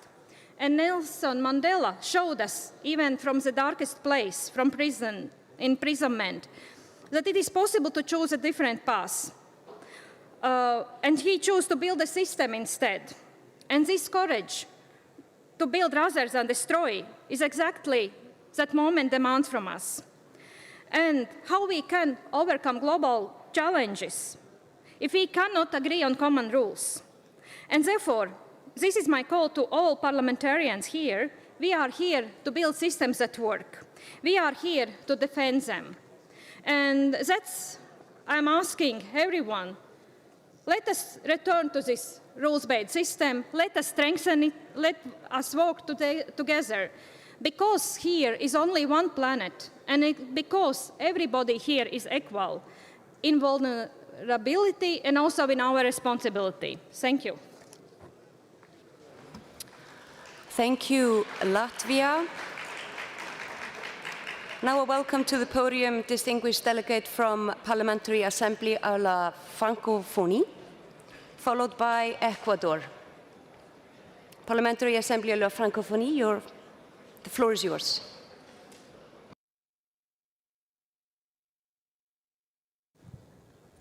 Thank you. Madame la Présidente. Madam President, dear colleagues, since the beginning of this assembly, we have talked a lot about peace, hope, future generations, justice, human dignity. Well, allow me to say something provocative. What about war? Because this is what I see, and I think that many of you see it as well. The more we talk about peace in our forums, the more we see war outside, the more we declare ourselves in favor of hope, the more we see wars. Millions of men, women and children forced into displacement. Maybe we should switch things around. Talk about war to allow peace the chance to thrive. So let's talk about war. In 2024, there were 7 resolutions vetoed by the Security Council. 7. That is the record since 1986. Since 2022, 17 resolutions have been blocked, 1/4 of all of the vetoes of the 20th century in only 3 years. And in the same period, the Security Council has only adopted 46 resolutions in 2024, which is the lowest figure since 1991. Now, behind all of these figures, there are faces. The faces of citizens, civilians who die in Lebanon, in the Middle East, where the citizens of the world go to seek prosperity, the children of Gaza, Sudan, Ukraine, Yemen, the Democratic Republic of Congo. There are also women who are raped as a weapon of war. Hospitals are bombed, schools are destroyed, entire families removed from the face of the earth. And what do us parliamentarians do? We meet, we draft press releases, adopt statements, declarations, and allow me to tell you my truth. Dear colleagues, I feel frustrated and sometimes completely powerless. I know many of you share that, but frustration is not a policy. Regret is not an action. And however beautiful and eloquent our declarations are, they will not save anybody if they're not accompanied by a binding mechanism. So I'm coming to you with a proposal. Since 2015, there has existed an initiative supported by France and Mexico to limit the use of the veto in the Security Council in case of genocide, crimes against humanity, and large-scale war crimes. It does not require a reform of the Charter of the UN. We know that that is impossible in the very short term. It simply asks for a voluntary and collective commitment of the 4 other permanent members of the Security Council. 107 countries already support it, and 5 days ago, on the 14th of April, France and Mexico officially decided to relaunch this initiative. It's very clear, it's very bounded, it's very realistic, it's on the table, and it just requires the political courage of the 4 other members. I am a French citizen and parliamentarian. I'm a member of one of the countries that has that right of veto. It's more than a privilege, this right. It is a responsibility. I'm not here to point the finger. I just want to come here to urge my country to go further, to commit it to going quicker in order to move towards a position which can be agreed upon. Now, my role in the Francophonie parliamentary organization is one that leads me to say the following. First of all, I will be bringing this initiative to my own parliament, and I will demand that France's unilateral commitment to not using its veto in such cases will use diplomatic efforts to rally the other members. And secondly, I will make sure that the 89 members of the Francophonie parliamentary members also join the 107 other signatories and do their utmost to get this initiative through. As the delegations of France and Mexico are here, I would urge you to speak to them while you are here. One reflection before I close. What can the IPU Assembly do to make sure that the voices of parliamentarians are heard where diplomacy falls quiet? It's an open question. I think it's one that in the coming weeks and months we can try to answer. Future generations, who we talk about so much, will not judge us on the beauty of our statements, but the fact whether we have stopped these things happening or whether we have failed. Thank you very much. Merci, Parliamentary Assembly of la Francophonie. Now I welcome to the podium distinguished delegate from Ecuador, followed by Indonesia. Ecuador, you have the floor.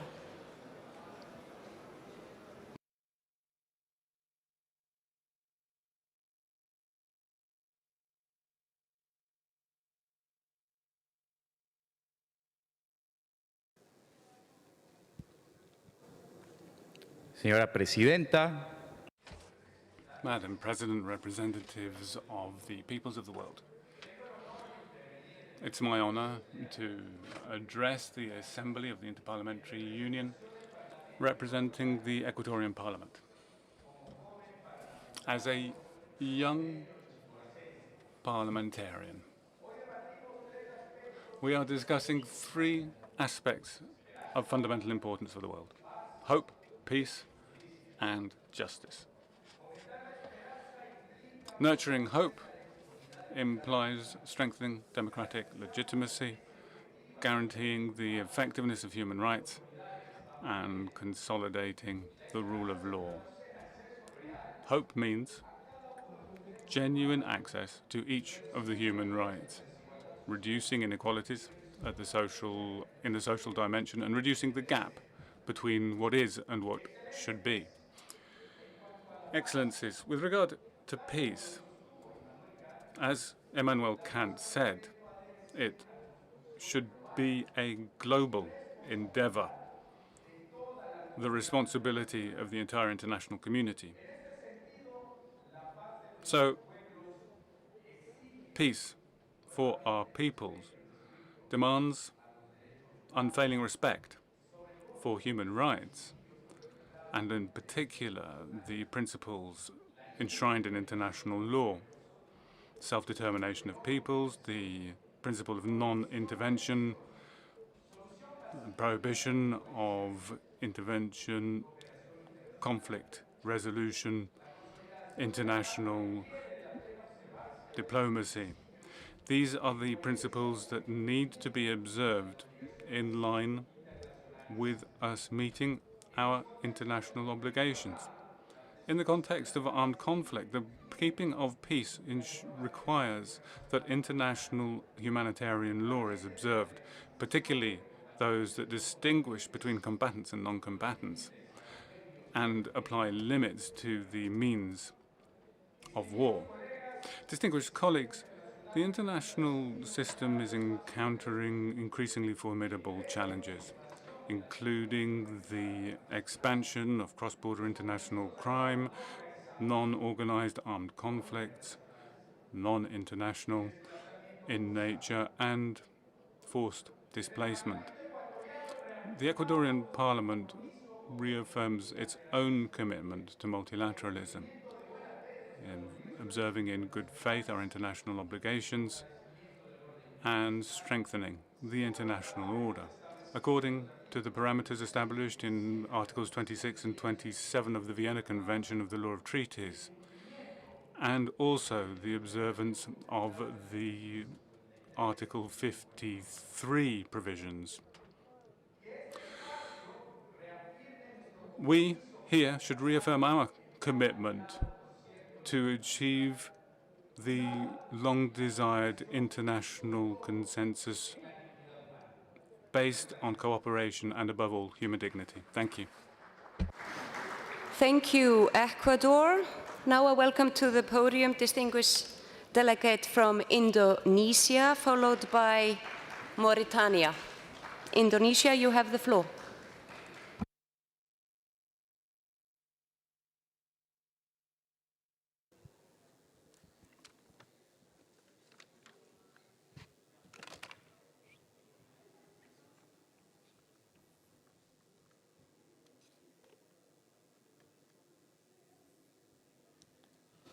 فخامة الرئيس الاتحاد البرلماني الدولي، فخامة الرئيس الدورة البرلماني الدولي، أصحاب السعادة السيدات. Madam President, Secretary General, ladies and gentlemen, may the peace and blessings of God be upon you. Allow me at the outset to extend my thanks and gratitude to the Republic of Türkiye.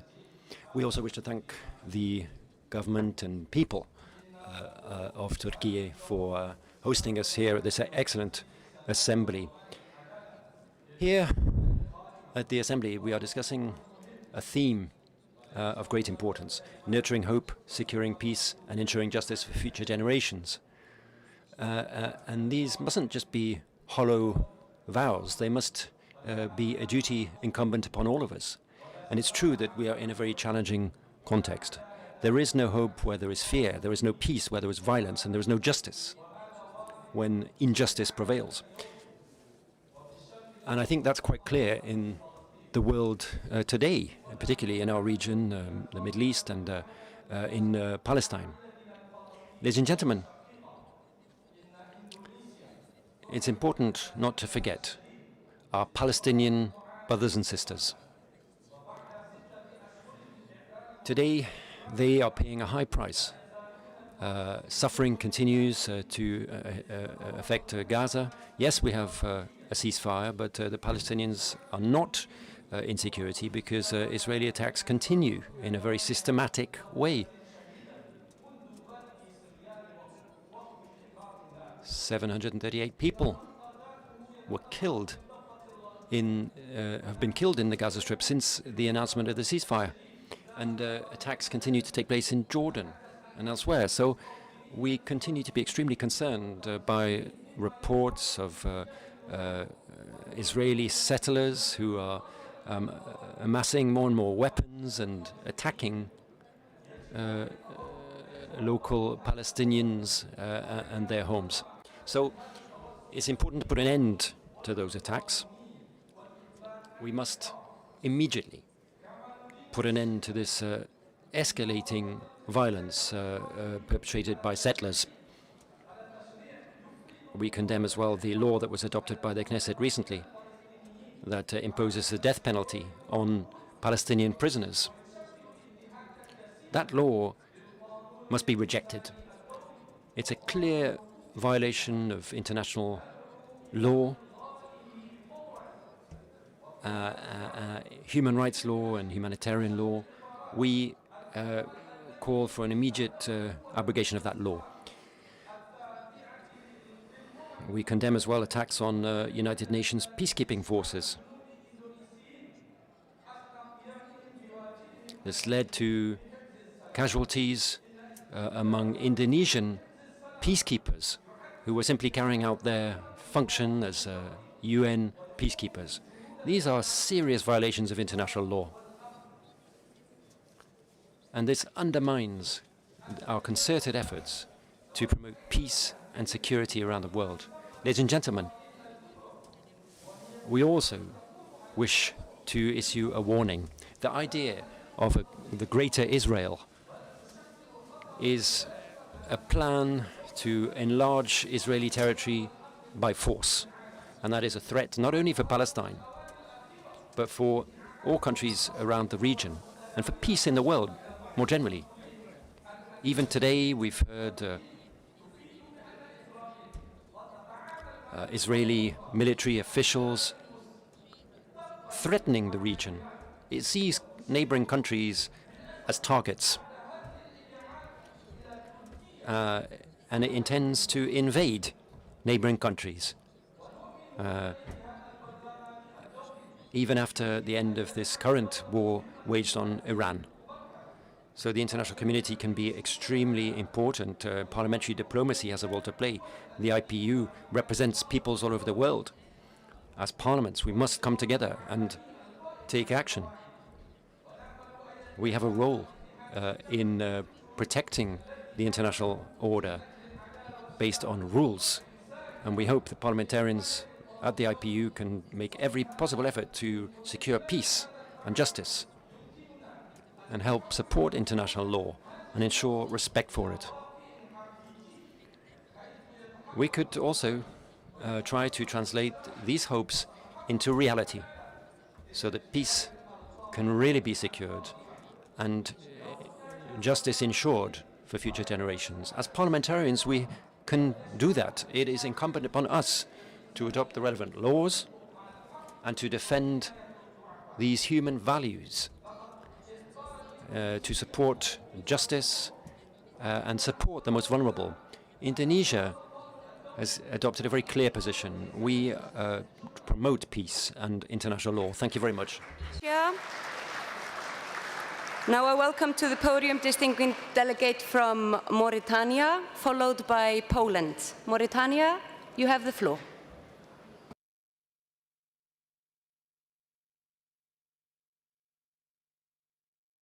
السلام عليكم ورحمة الله وبركاته.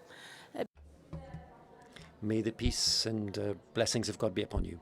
In the name of God, the most compassionate, the most merciful. Parliamentarians, ladies and gentlemen, on behalf of the delegation of Mauritania, I'm delighted to take the floor at this 152nd Inter-Parliamentary Assembly. And I'm delighted to extend my thanks to Türkiye for the excellent way in which they've hosted these assemblies. Allow me as well to pay tribute to the IPU in its role in consolidating peace and security in the world. Today we're discussing a theme of great importance for people all over the world. And our republic, since the election of Mohamed Rouhani, our president, has approached this issue with great seriousness. We're trying to promote social justice through public policies, focusing on people and their needs. We must rise to today's challenges, and that's why we have made key reforms in our country to ensure justice for future generations and try to secure peace and try to nurture hope. We are trying to overcome conflict. We're trying to make sure that reason wins out. For instance, we've overcome a number of internal conflicts in our country. As you know, we have a very diverse country in terms of its social makeup. And we've also had to face slavery, and we've had to face terrible violence in the past. Nevertheless, we are making great efforts in the Sahel region to promote peace. We have a very strict security policy, but we've also become a country now hosting refugees from around the region. More than 500,000 refugees have come to our country from around the region, and we know that it's very important to try to promote peace in that context. We can't isolate ourselves. We must try to promote peace elsewhere as well. So nurturing hope, securing peace, and ensuring justice for future generations are important in today's world more than ever, because we need to establish partnerships. We need to mobilize our different cultural and media tools as well to try to pursue these objectives. We must show leadership and focus on people, think about their needs in all of our work. We've created a body to try to do that in our country, and in spite of the scarcity of resources in Mauritania, we've made great strides forward in terms of consolidating our democracy. We have a dialogue with civil society, which we think will promote a more prosperous future for future generations. We are trying to empower young people. We've created spaces within Parliament for youth and for women. Environmental protection is also a global duty. My country has honored its commitments. It's cut greenhouse gas emissions, and we've increased production of clean energies. Green hydrogen, for instance, has also been incorporated into our energy mix. We know that the world today is facing great challenges, and when we remain silent in the view of the tragedy taking place in Palestine and Lebanon, when we remain silent to these atrocities and others taking place around the world, when Palestinian prisoners are condemned to death in violation of all religious and human rights rules, it's unacceptable. That's why we must condemn these practices. We must remain united against war, the war that we are seeing currently in the Middle East, and that is leading to the violation of many international rules. People are paying the price for these violations, and we also wish to condemn the attacks against Gulf states. We call for dialogue, we call for justice and wisdom to be shown. Ladies and gentlemen, it's important to nurture hope in the face of tyranny. And we condemn all forms of tyranny. We think that the principles of humanity must underscore our work at the international level. Ladies and gentlemen, we have a vital role to play, more than ever. Parliamentary diplomacy can play a role in securing peace. We must be discussing emergency issues, and we must be more visible. We need to raise the profile of this organization to secure peace and fight war. Yeah, now I welcome to the podium distinguished delegates from Poland, followed by Democratic Republic of Congo. Poland, you have the floor.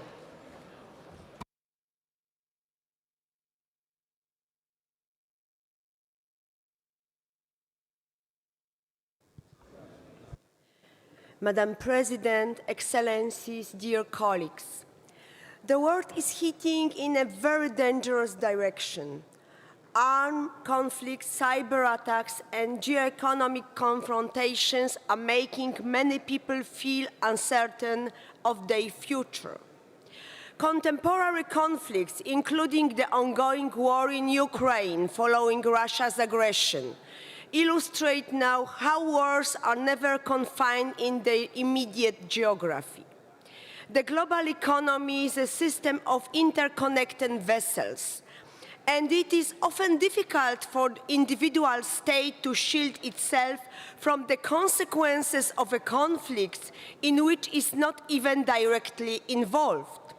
An example is the current situation in the Middle East, which is generating significant turbulences in the oil market and affecting many countries, even those not directly dependent on supplies from that region. The consequences spread far beyond regional borders, affecting countries across Africa, Asia, the whole world through disrupted food supply chains, rising energy prices, and heightened economic uncertainty. Democratic countries have not yet provided response to current threats that satisfy the majority of their citizens. Global spending of the military continues to reach successive record heights, placing an increasing burden in state budgets. They are not the only causes for concern. In the face of rising temperatures, collapsing ecosystems, and increasingly frequent extreme weather events, conditions for food production and water accessibility are becoming harder to reach. The growing number of migrants and displaced persons will pose new challenges for migration policy and social welfare system. Young people are conscious and engaged citizens, ready for social and political participation. They often feel a lack of representation and limited influence over lawmaking processes. They experience anxiety related to unstable geopolitical situation and are deeply concerned about the state of environment and the consequences of climate change. They value democratic freedoms, yet they also bring their own perspective and expectations for the future. We, as parliamentarians, have a particular responsibility to effectively reach the younger generation. We must ensure that they become active partners in our goals and actions. It is essential not only to listen to young people, but also to involve them in decision-making processes at all levels. Regrettably, we must speak with clarity and conviction.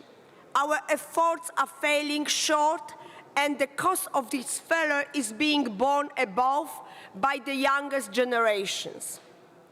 Ongoing conflicts, most notably the continued aggression of the Russian Federation against Ukraine, alongside the war in the Middle East, are not distant crises. They are immediate, devastating realities that claim innocent lives, shatter futures, and expose children to violence, fear, and irreversible loss. This is not only theory. There are real tragedies, and they reveal a profound failure to uphold our most basic responsibility, to protect the young and vulnerable. If we are serious about nourishing hope and securing peace, then the protection of young people must become our uncompromising priority. This requires not only words, but decisive actions. Firm it is principles, conscience, and its application, and unyielding in the face of aggression and injustice. What kind of generation will be shaped from children who live in constant threat of their lives, who are afraid to step outside, afraid for their families and loved ones? We must do everything in our power to bring about immediate ceasefire and end armed conflict. We must then step up efforts to protect the environment and the climate so that our children can live and thrive in a safe world. For the future, for our children must stand above all else, because it is they who embody the future itself. Thank you very much. Thank you, Poland. I welcome now to the podium distinguished delegates from Democratic Republic of Congo, followed by Ukraine. Democratic Republic of Congo, you have the floor.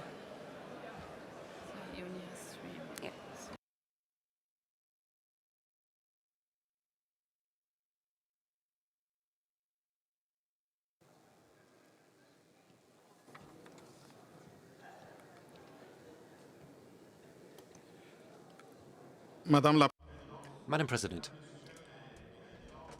Speakers of Parliament, distinguished fellow parliamentarians, ladies and gentlemen, the theme that brings us here together at the 152nd Interparliamentary Assembly, nurturing hope, securing peace and ensuring justice for future generations, requires us to act with responsibility. If we want to give a fairer and more sustainable world to future generations, we need to act now. And the Parliament of the Democratic Republic of Congo undertakes to participate in peace processes led by the government under His Excellency Felix Tshisekedi, President of the country and head of state. For instance, with the Washington Accords signed between the DRC and Rwanda to try to put an end to chronic instability in the eastern part of our country, which is caused by the illegal mining of natural resources. But for that to make a decisive contribution to putting an end to this violence, it must be done, and it must see the respect for commitments undertaken. So, we were surprised yesterday to hear somebody in this room say that the conflict in the Democratic Republic of Congo was an internal affair and that Rwanda had nothing to do with it. Well, allow us to give you some facts about this conflict. Resolution 2773 of the United Resolutions adopted in February 2025 required the immediate withdrawal of Rwandan forces from the Democratic Republic of Congo and the end for its support to M23. At the 151st IPU Assembly in Geneva last year, we welcomed the mission of the Secretary General, led by the Secretary General of the IPU, to the DRC and Rwanda to attempt to promote peace. Thirdly, the peace agreement in the Washington Accords of June 2025 concluded between the DRC and Rwanda through the mediation of the United States. So Rwanda is involved in the security situation in the eastern part of the Democratic Republic of Congo, whether it likes it or not.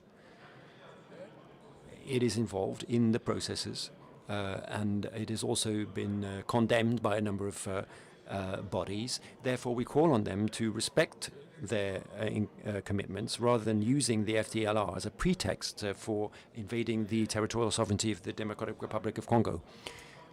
Yesterday, we welcomed the emergency item vote on the need to conduct concerted parliamentary efforts to preserve ceasefires and support peace building. All members of the IPU need to play a role in that and implement that decision. As far as the Democratic Republic of Congo is concerned, we have reached this stage and we continue to seek the support of IPU for consolidating peace and for implementing the peace process that is now underway. This is an opportunity to overcome violence, an historic opportunity to build shared prosperity. The IPU is a place for parliaments to come together, to raise their voices in favor of peace and parliamentary democracy, which is a tool for transforming hope into tangible solutions. Thank you very much. Thank you, Democratic Republic of Congo. Now I welcome to the podium distinguished delegate from Ukraine, followed by Somalia. Ukraine, you have the floor.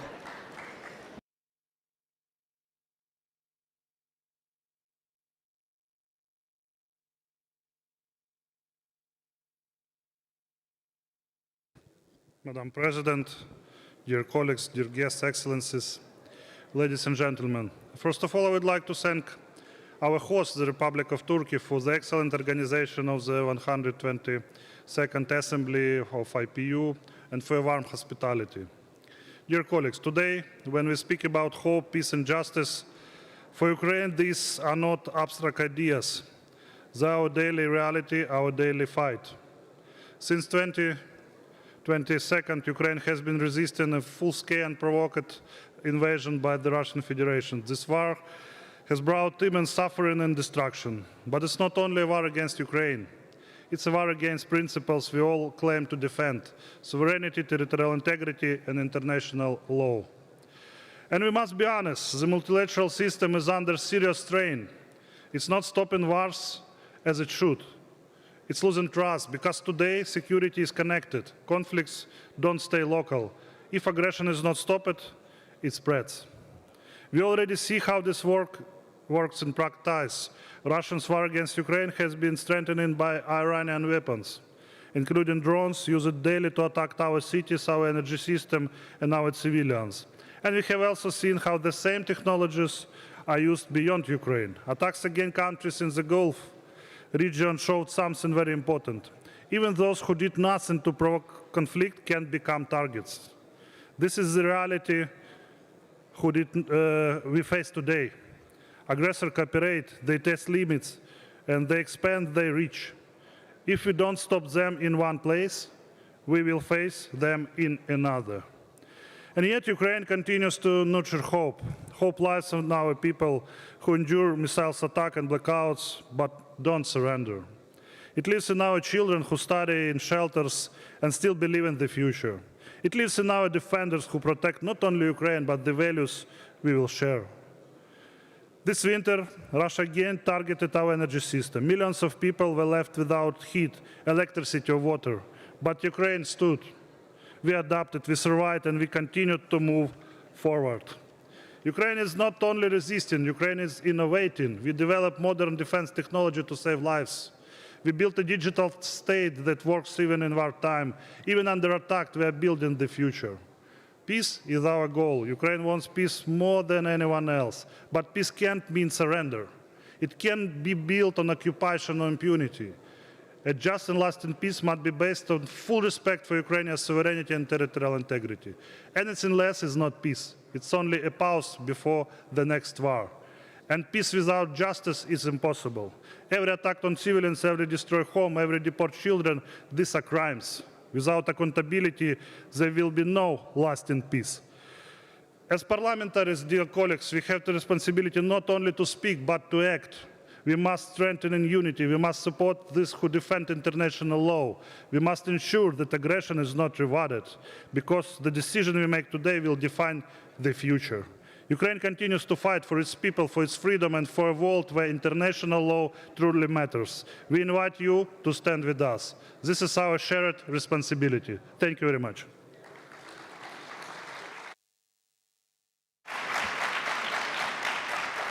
Thank you, Ukraine.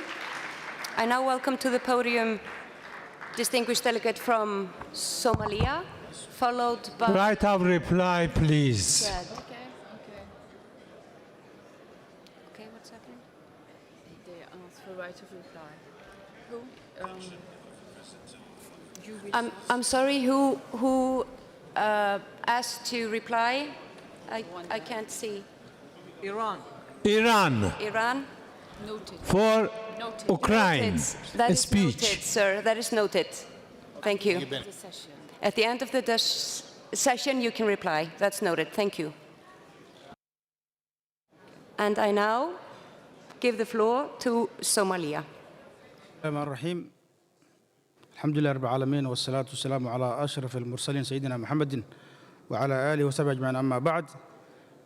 Mr. President, Excellencies, distinguished delegates, ladies and gentlemen, we convene today at a defining moment in history. The challenges before us are immense, conflicts that displace millions, inequalities that erode trust, and a climate crisis that threatens the very foundations of life on Earth. Yet, amid these trials, we are called to embrace a vision of hope, peace, and justice, not only for ourselves, but for the generations who will inherit the world we shape today. Nurturing hope is not a passive moment. It's an active commitment. To nurture hope means restoring faith in multilateralism, strengthening the institutions that safeguard cooperation, and empowering young people who look to us for leadership. Somalia's journey offers a vivid example. In 2012, the formation of the federal government marked a turning point toward stability after decades of conflict.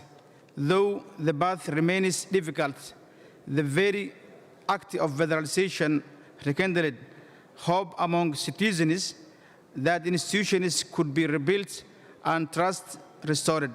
This demonstrates that even in fragile contexts, nations can aspire to renewal when hope is nurtured through inclusive governance.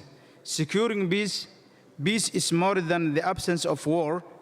It's the presence of justice, opportunity, and dignity. To secure peace, we must address the root causes of instability, poverty, exclusion, and environmental degradation. In Somalia, peace is not only advanced by governments, but sustained by communities, NGOs, and civil society organizations have played a critical role in dialogue, reconciliation, and humanitarian support. Their work in fragile regions shows that peace is nurtured at the grassroots level, where trust is built and resilience is strengthened. Somalia reminds us that securing peace requires both state institutions and community actors working hand in hand. Ensuring justice is the cornerstone of lasting peace. It requires that we uphold the rule of law, protect human rights, and ensure accountability for violations. Somalia's justice sector reform illustrates that this principle. In June 2023, a three-day consultation in Mogadishu brought together government, civil society, and regional stakeholders to design the Somalia Justice Strategy 2025-2030. This inclusive process aims to harmonize diverse traditions, state, religious, and customary law into a coherent system that reflects the values of all Somalis. It is a reminder that justice must be participatory and culturally resonant if it's to endure.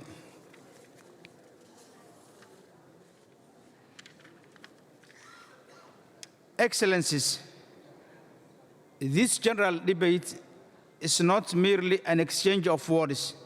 It is a call to action. Let us commit ourselves to nurturing hope through inclusive dialogue.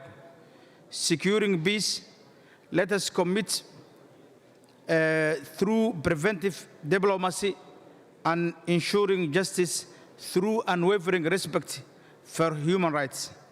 Somalia's case studies remind us that progress is possible even in fragile contexts. They show that hope can be rekindled, peace can be nurtured, and justice can be built when communities, governments, and international community act together. In honoring this theme, we honor the promise of the United Nations Charter. We affirm that peace is possible, justice is achievable, and hope is enduring.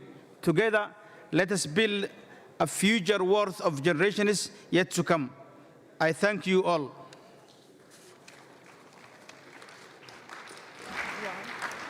Thank you, Somalia. I welcome now to the podium distinguished delegate from Chad, followed by Myanmar. Chad, you have the floor.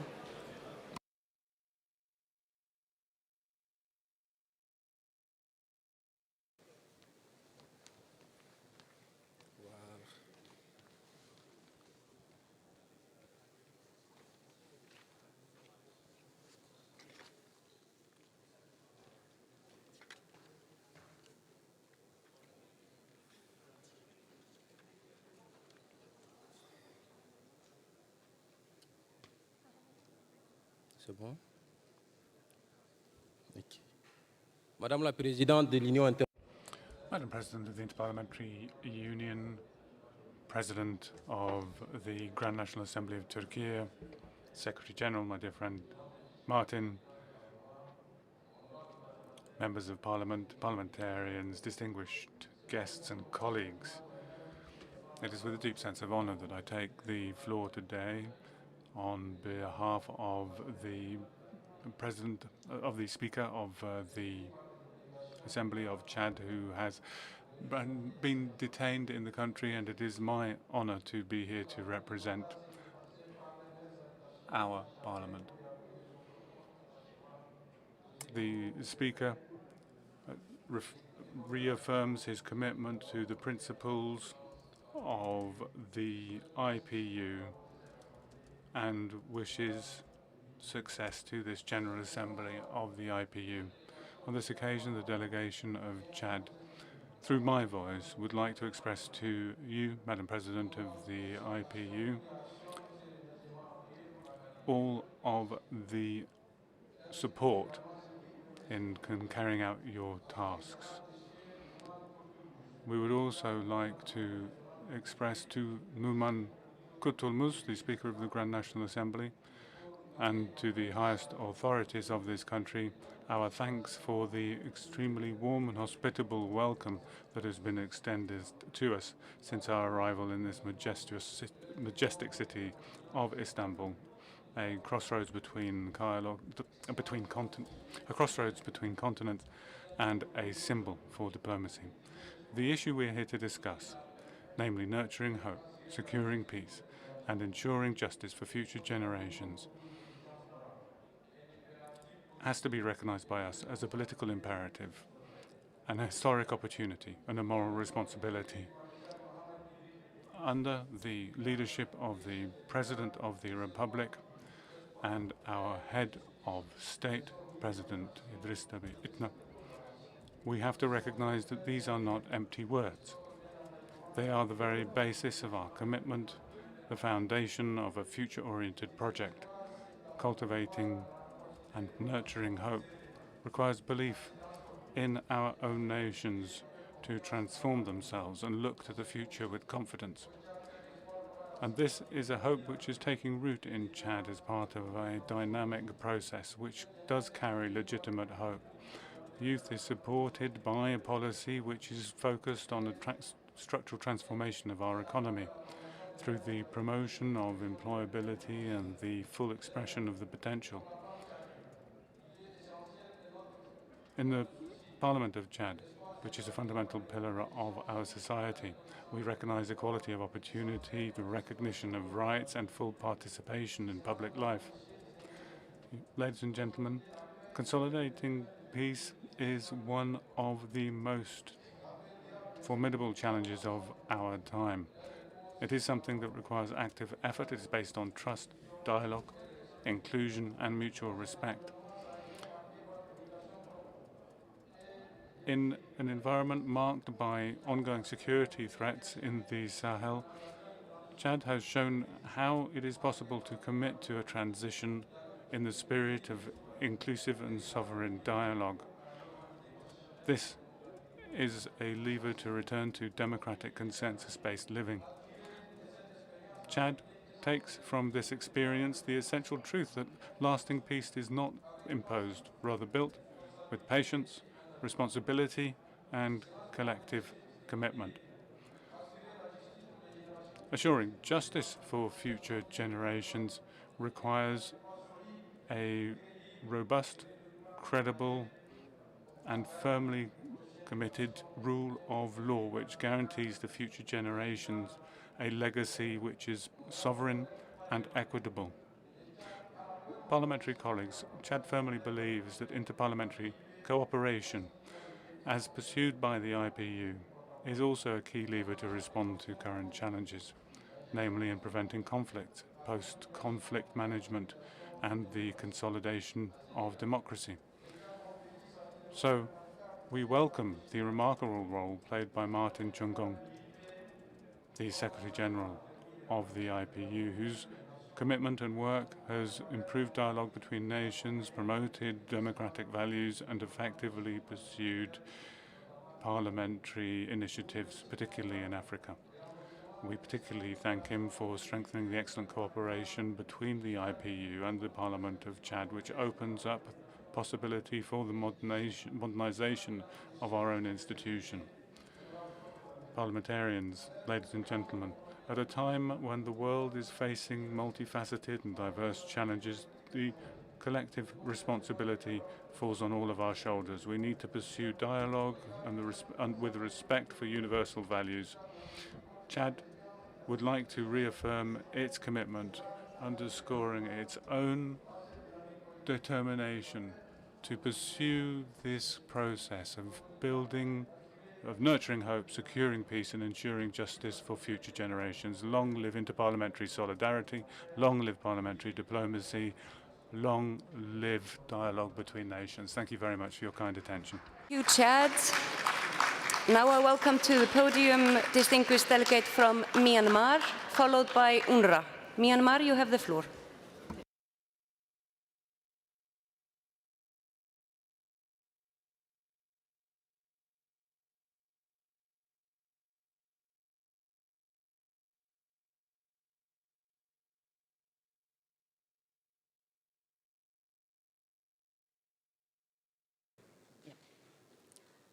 Honorable President, distinguished delegates, Excellencies, Minglaba, I stand before you today on behalf of the elected representative of Burma, Myanmar, carrying the voices of millions of our people who continue to endure profound suffering under military oppression. The theme, nurturing hope, securing peace, and ensuring justice for future generations resonate profoundly with the ongoing struggle of Myanmar people. For us, these are not abstract ideals. They are urgent demands. I bring with me the voices of 3.6 million IDPs, 16.2 million people in need of humanitarian assistance, and thousands of civilians who have been killed, and over 50,000 political prisoners still in the prisons since the military coup. The people of Myanmar have been deprived of their fundamental rights and democratic voice. Despite these immense challenges, the people of Myanmar continue to demonstrate extraordinary resilience and courage in their pursuit of democracy. Securing peace remains a pressing challenge. Our nation is facing widespread oppressions, displacement, and human suffering. Communities have been devastated, and millions are in urgent need of protection and assistance. Sustainable peace cannot be achieved through force. It must be built upon dialogue, inclusion, and respect for the democratic will of the people. Accountability is equally essential. not only to address the suffering of today, but also to prevent the recurrence of such injustice for future generations. Dear colleague, I believe that honorable members of parliaments from around the world will not want to sit in the same room as those who stage an unconstitutional coup against their own people. We stand here today as the democratically elected representative of the people elected in 2020 election, in which over 27.5 million people cast their votes. That demand has not expired. That demand has not been transferred. That was stolen. And yet, the people of Myanmar have not given up hope. The Steering Council for the Emergence of the Federal Democratic Union stands as the powerful symbol of inclusive leaderships and cooperation among democratic forces and ethnic nationalities. Therefore, we called upon this esteemed assembly to reject the legitimacy of the military regime and its proxy parliament, no matter how it is repackaged, to reaffirm recognition of the CRPH as Myanmar's legitimate parliamentary representative, and to take decisive coordinated actions to end the ongoing violence against civilians. We respectfully urge this assembly to stand with us, not only in words, but in meaningful actions. Let us work together to ensure that hope is restored, peace is secure, and justice is delivered for Myanmar and for future generations. I thank you. Thank you, Myanmar. Now I welcome to the podium the last speaker of this morning session, distinguished delegate from the United Nations Relief and Work Agency for Palestine, UNRWA. You have the floor.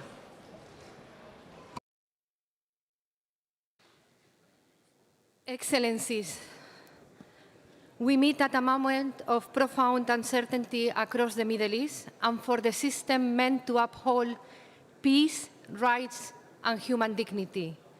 Support is growing for renewed efforts to end the crisis in Gaza and advance a negotiated two-state solution. For children, peace and justice are not slogans. They mean school, they mean healthcare, they mean dignity and safety. Allow me to quote Sarah, a 15-year-old UNRWA school parliamentarian in the West Bank. When we protect education, we protect the future. And when we invest in children, we are planting the seeds of peace for generations to come. For over 75 years, UNRWA has helped Palestine refugees build better lives, guided by UN values. UNRWA is on the ground to provide a minimum standard of dignified living stability for Palestine refugees, including healthcare, education, and other services. During the conflict, UNRWA restarted online education, formal education, nearly for 290,000 children who sat on exams and moved to the next grade. Yet today, this work and decades of progress is at risk.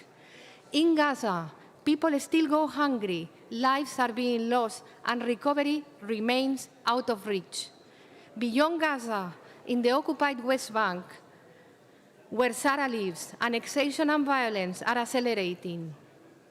Ladies and gentlemen, UNRWA faces unprecedented pressure. Operational constraints and funding gaps are making it harder for UNRWA to reach people in need across the region. UNRWA services are not simply humanitarian assistance, they are foundationally to recovery efforts and to protecting Palestinians' human development. As legislators, you can turn commitments into action and action into real change for people. Today, I urge you, use oversight in your parliaments to keep aid flowing and to protect humanitarian access. Ensure predictable, adequate funding. This is not the time for funding cuts on humanitarian and development budgets. Protect UNRWA's core services so they continue without disruption. Sarah's message is very, very simple and urgent. Give every child the chance to learn, and you give them, by doing so, the chance for peace. Thank you very much.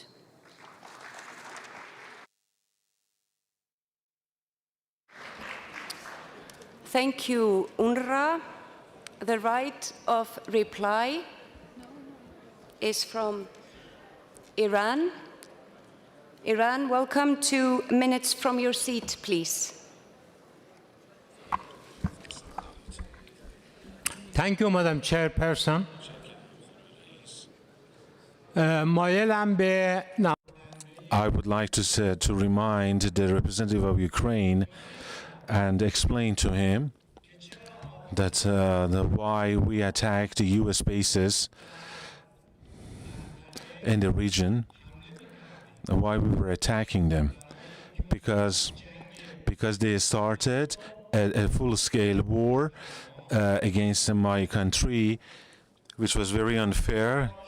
On the first day, they killed 170 schoolgirls. They killed the supreme leader of Iran.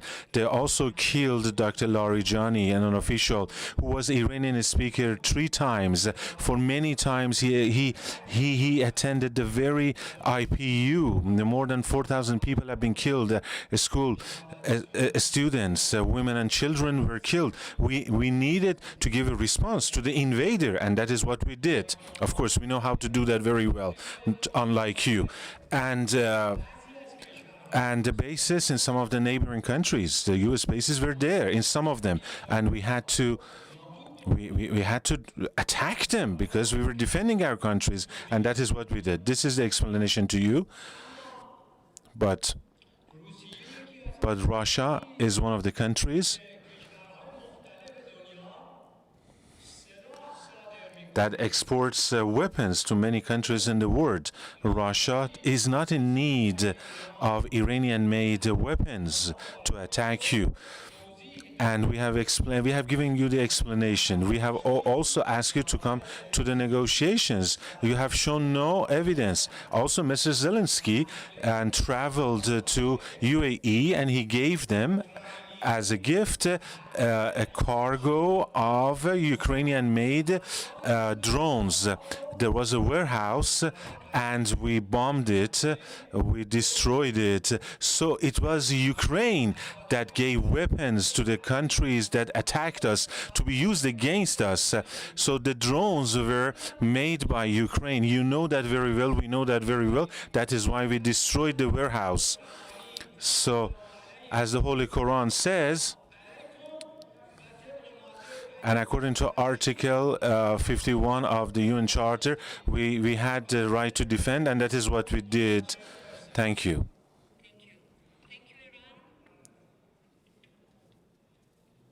The general debate will continue at 2:30, and we will now move on to the emergency item. Give me 1 minute.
colleagues,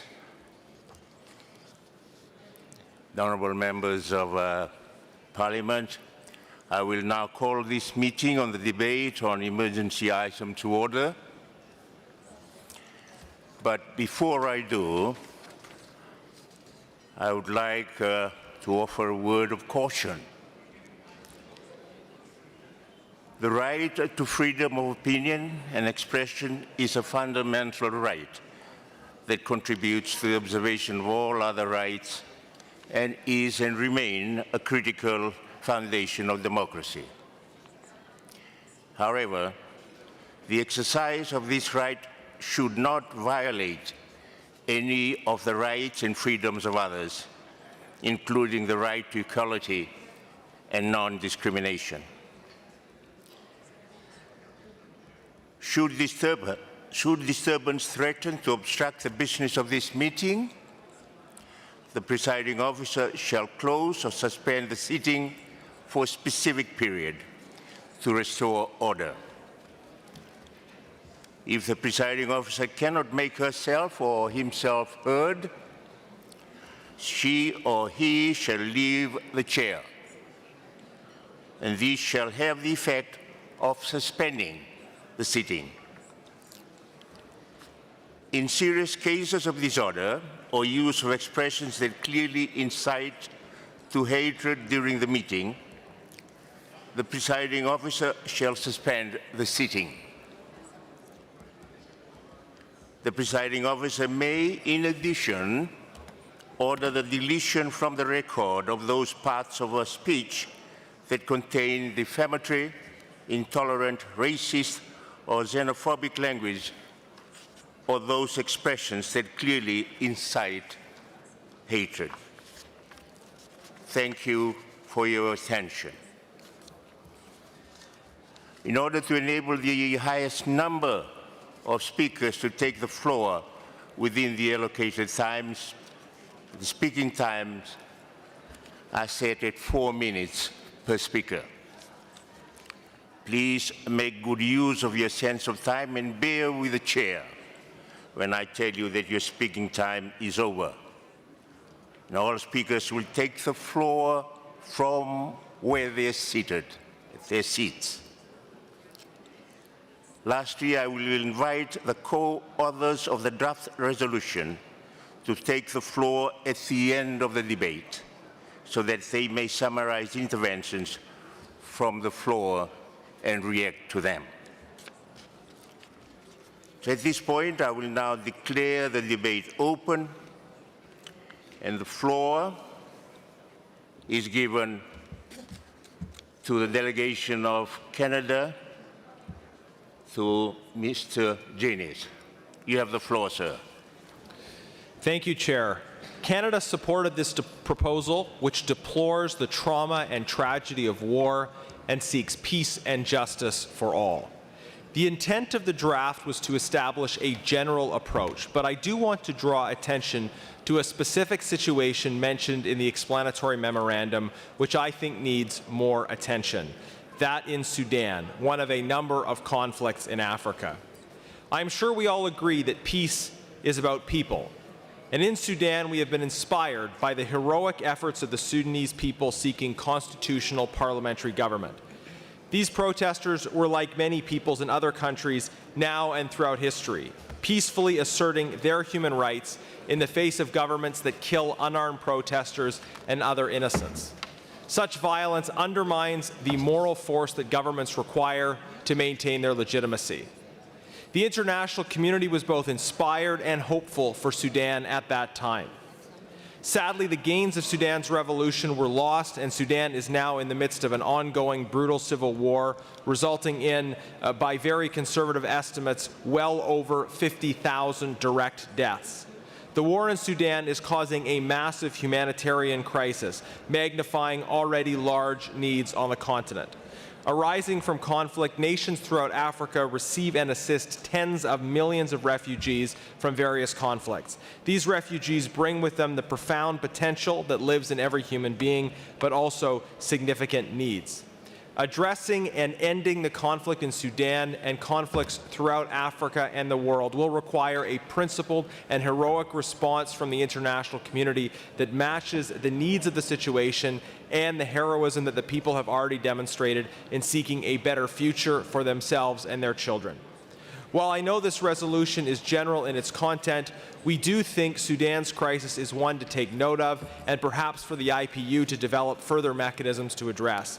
If a decision is made to introduce specific examples, then examples from Africa, including Sudan, should be among them. As parliamentarians, it is our firm conviction that states exist for the common good, to serve the people who live in them. As such, peace is not just about states getting along. It is about establishing peaceful and just arrangements that serve the people of every nation. Thank you. I thank the honourable member from Canada. I call next on the Speaker of the Federal Parliament of Australia, the Honourable Milton Dick. Thank you, Mr. Speaker from Fiji, for chairing this session. I was pleased to play a role in ensuring that this item has been adopted for discussion. More than ever, we need to work together for peace. As we see the world in unprecedented times with armed conflicts across multiple regions posing a grave and direct international violence and threats across the globe, where we see the increasing civilian casualties, deteriorating humanitarian conditions, and the need for urgent interparliamentary action has never been more important. Far too often, there are things that divide us here at the IPU. I'd like to say that this motion brings us together a little bit closer to make sure that we use the tools at our disposal, particularly parliamentary diplomacy. As I mentioned in my address, Mr. Speaker, that Australia has always played a strategic role when it comes to bringing people together. You yourself live in the Pacific alongside myself, and we see collaboration and cooperation as the key to partnership in the Pacific. But recent developments in the Middle East have further underscored the urgency for parliamentary diplomacy. Given the attacks that are occurring across the world, including maritime security, the issue of freedom of navigation, and the continuity of supply chains, this dangerous situation in the Middle East and related political security and humanitarian matters affects us all. According to various reports, the year 2024 recorded a historic peak in ongoing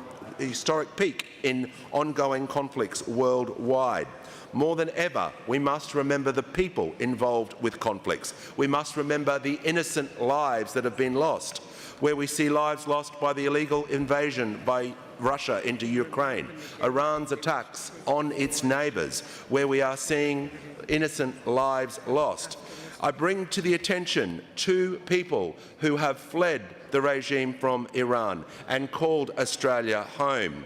Recently, during the Women's Asian Cup held in Australia, two brave citizens of Iran fled and were granted asylum in Australia. Fatima Pasaria and Atafa Razmida were two women who were granted asylum during the Asian Cup tournament. I'd like to read a statement that they have issued. At this stage, our primary focus is on our safety, our health, and beginning the process of rebuilding our lives. We are elite athletes, and it remains our dream to continue our sporting careers here in Australia. Fatima and Atafa are two brave women who have fled the regime and are now calling Australia home. They have arrived in Australia and they have now found safety in Australia. The team were in Australia and the young brave women were granted asylum. I wish these women great strength and great wisdom as they begin their lives here in our country in Australia. Mr. Speaker, these are only two women and two voices, but their voices are powerful, and today I salute their bravery and I bring them to the attention of the IPU, and may we continue to see peace and harmony across the world, and this motion today, this resolution that we have done, is doing that. But we must always remember the faces that we don't hear, the voices voices we can't hear, that they are also important to every single member of the IPU. I thank the Assembly. Right of reply, Mr. Chairman, for Iran. Right of reply. Iran, the rule is that you will wait until the end of the debate before I grant you the right of reply. Thank you, sir. We now move on to the next speaker. I will now invite, before I do that, I will remind that we have the request form that are available for anyone who may wish to intervene in the course of the debate. So I now invite the representative from Ukraine, Ms. Lesia. You have the floor, ma'am. Thank you. Dear Chair, distinguished colleagues, the war in the Middle East has profoundly shocked us. For Ukrainians, it is not distant. It feels familiar, too familiar. We see the same patterns, the same methods, the same cruelty. Just like Russia's brutal invasion of Ukraine 4 years ago, it began in February. Just like in Ukraine, civilians are paying the highest price: women, children, families. And international law is being broken again and again. And even now, my constituency is left bank of Kiev. Kiev is the capital of Ukraine. And this winter, our civilian people, kids, women, were freezing in their apartments with the temperature -20 outside because Russians destroyed our power plants and electricity systems. There is a dark irony on this. The same weapon used to terrorize our cities are now used to terrorize others. Iranian Shaheds, drones, the same sound, the same fire, the same destruction. This is not coincidence. It shows a simple truth. Our world is interconnected. Our security is shared, and so are our vulnerabilities. What happens in Ukraine does not stay in Ukraine. What happens in the Gulf does not stay in the Gulf. These crises are linked, and so must be our response. Ukraine understands this is in practice. Every day we defend our skies, adapt and innovate.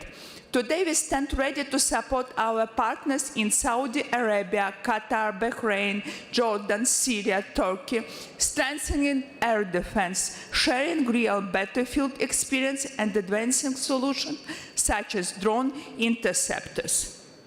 Because solidarity must be practical. Colleagues, what we are witnessing did not emerge in isolation. It became possible because aggression was not stopped early and impunity was tolerated.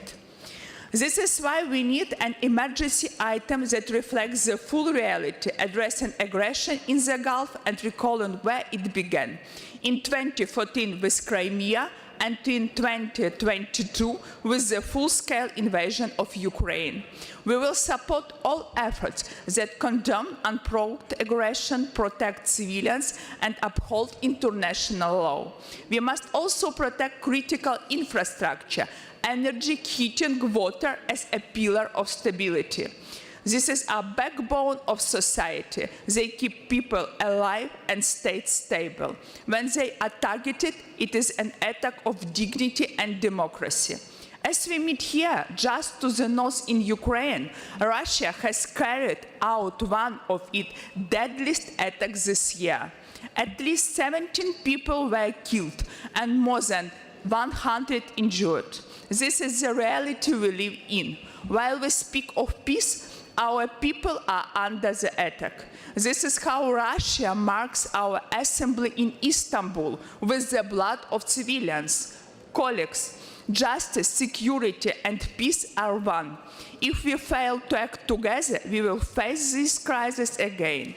Ukraine stands with the states of the Gulf. We stand for accountability and for the protection of civilians, and for united response to all aggressors, whether Iran or Russia. Let us adopt the emergency item that empowers us to stand firmly against barbaric aggressions. Thank you. Thank you.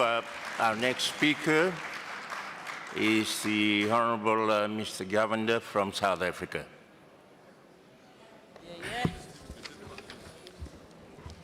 Thank you, Honourable Chairperson, Honourable President, Honourable Speakers, Honourable Members.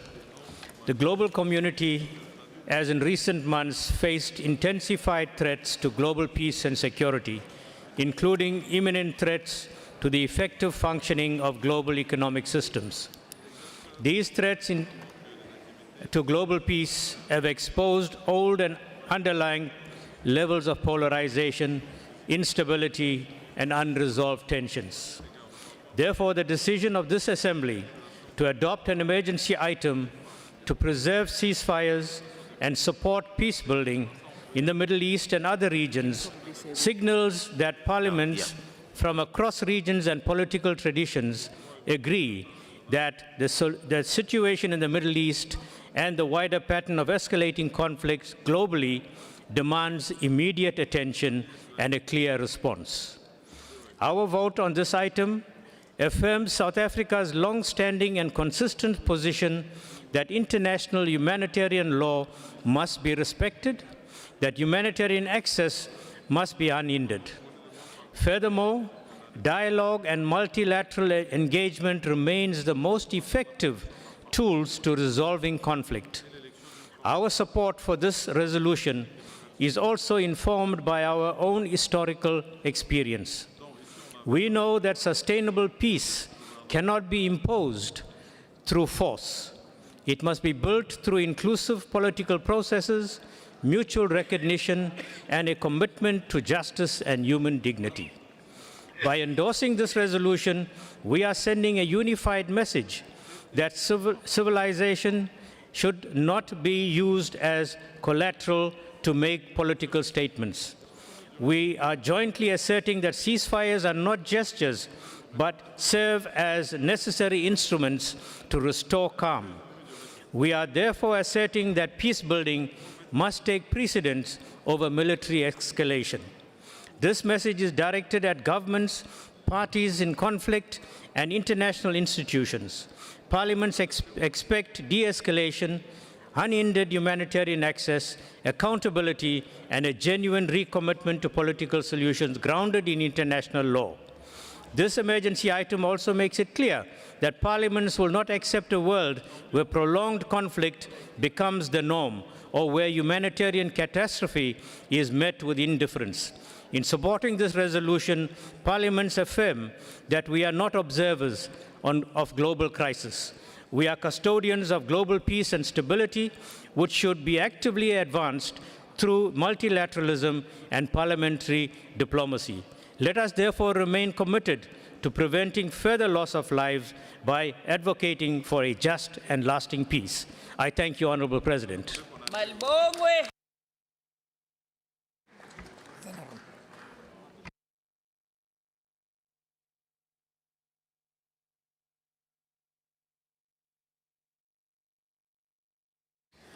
My apologies. Thank you, the Honourable Member from South Africa. At this point, I would like to deal with the questions relating to the drafting committee.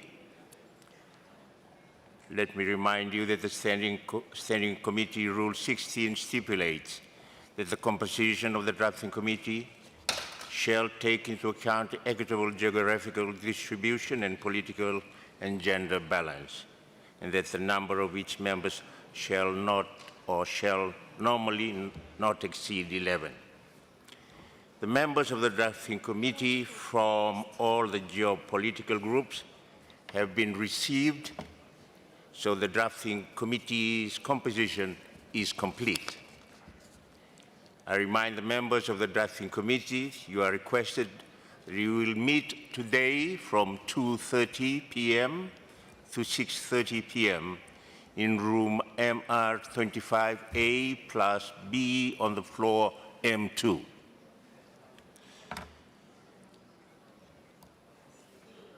We will now continue with the rest of our speakers. I will call next on the speaker from Botswana.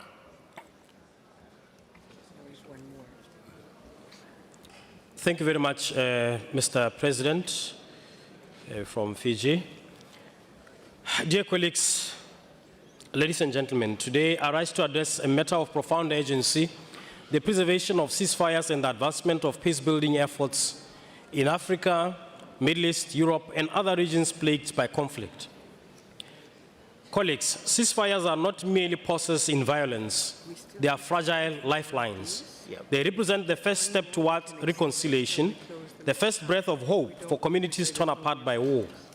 Yet without sustained and concerted parliamentary action, these lifelines risk being severed, plunging societies back into cycles of destruction. Parliaments, as the voice of the people, bear a unique responsibility. We are entrusted with oversight, with ensuring that governments honor their commitments to peace. We hold the power to allocate resources for humanitarian relief, reconstruction and reconciliation, and through parliamentary diplomacy, we can extend bridges across divides, fostering dialogue where official channels may falter. Botswana's parliament actively promotes peace by strengthening democratic institutions and holding them accountable, upholding constitutional and humanitarian rights and human rights, and engaging in both national and international peace-building initiatives. And indeed, peace indices places us among the most peaceful countries in Africa and the world. And so this emphasizes good governance, decentralization, and traditional systems like our own traditional quota system to maintain social harmony. A commitment to Sustainable Development Goal 16, peace, justice, and strong institutions, Botswana Parliament participates in global forums such as the IPU, where it highlights the importance of peace, justice, and governance. In October 2023, the former speaker reaffirmed Botswana's dedication to these principles at the 147th IPU Assembly in Angola, Luanda. Today, I'm here as the current speaker reiterating and sharing sentiments on the same. An aspiration 4 of the African Union Agenda 2063 focuses on achieving a peaceful and secure Africa by ending conflicts, promoting stability, and ensuring that peace becomes the foundation for sustainable development. It emphasizes silencing the guns by 2030 and building strong institutions to prevent violence and insecurity. As the Botswana Parliament, we strive to ensure the achievement of these agendas through passing progressive and transformational laws and policies that guard against any proliferation of violence. To members of the IPU, the agency before us is clear. We must strengthen mechanisms to monitor and uphold ceasefire agreements.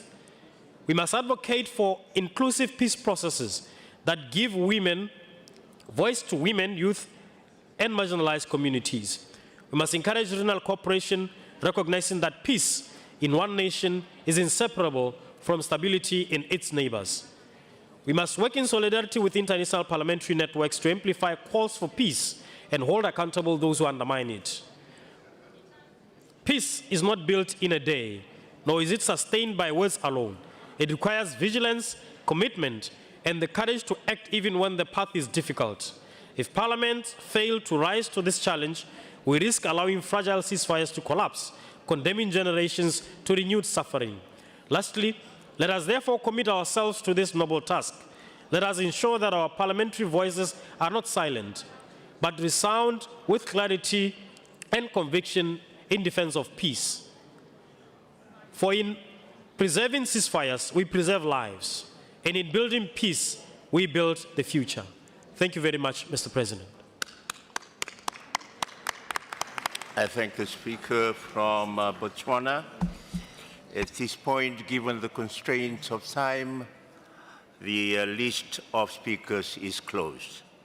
I have 3 more speakers to take the floor. I will now call next on the honorable member from Yemen, Mr. Ali Basura, to take the floor. Thank you very much, Mr. President.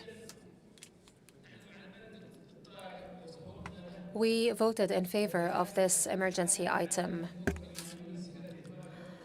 highlighting the need of concerted parliamentary action to support ceasefire agreements and support peace building. My country has been suffering for over 21 years a severe bloodshed, namely targeting women, children, and the elderly, perpetrated by the Houthi militias supported by Iran. We are in dire need for peace.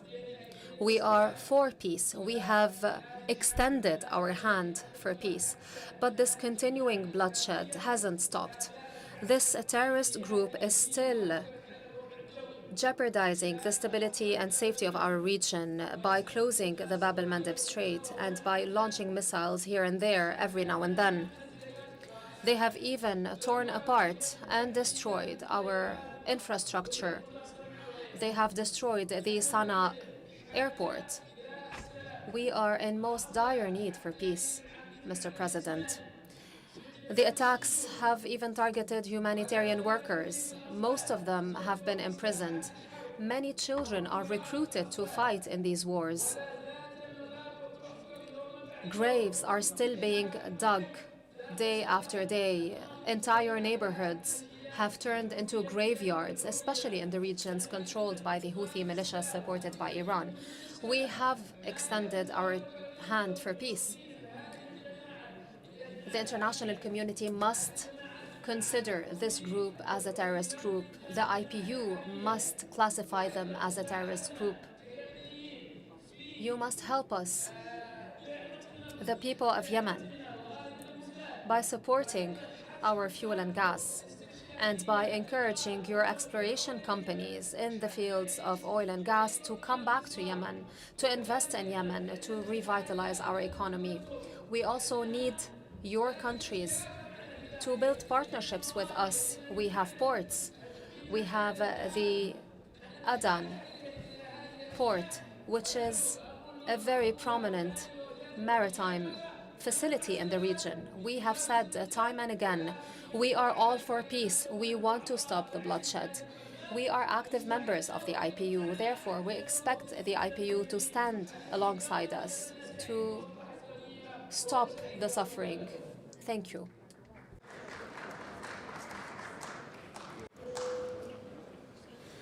I thank the Honourable Speaker from Yemen. I call next on the Russian Federation, the Honourable Mr. Chico.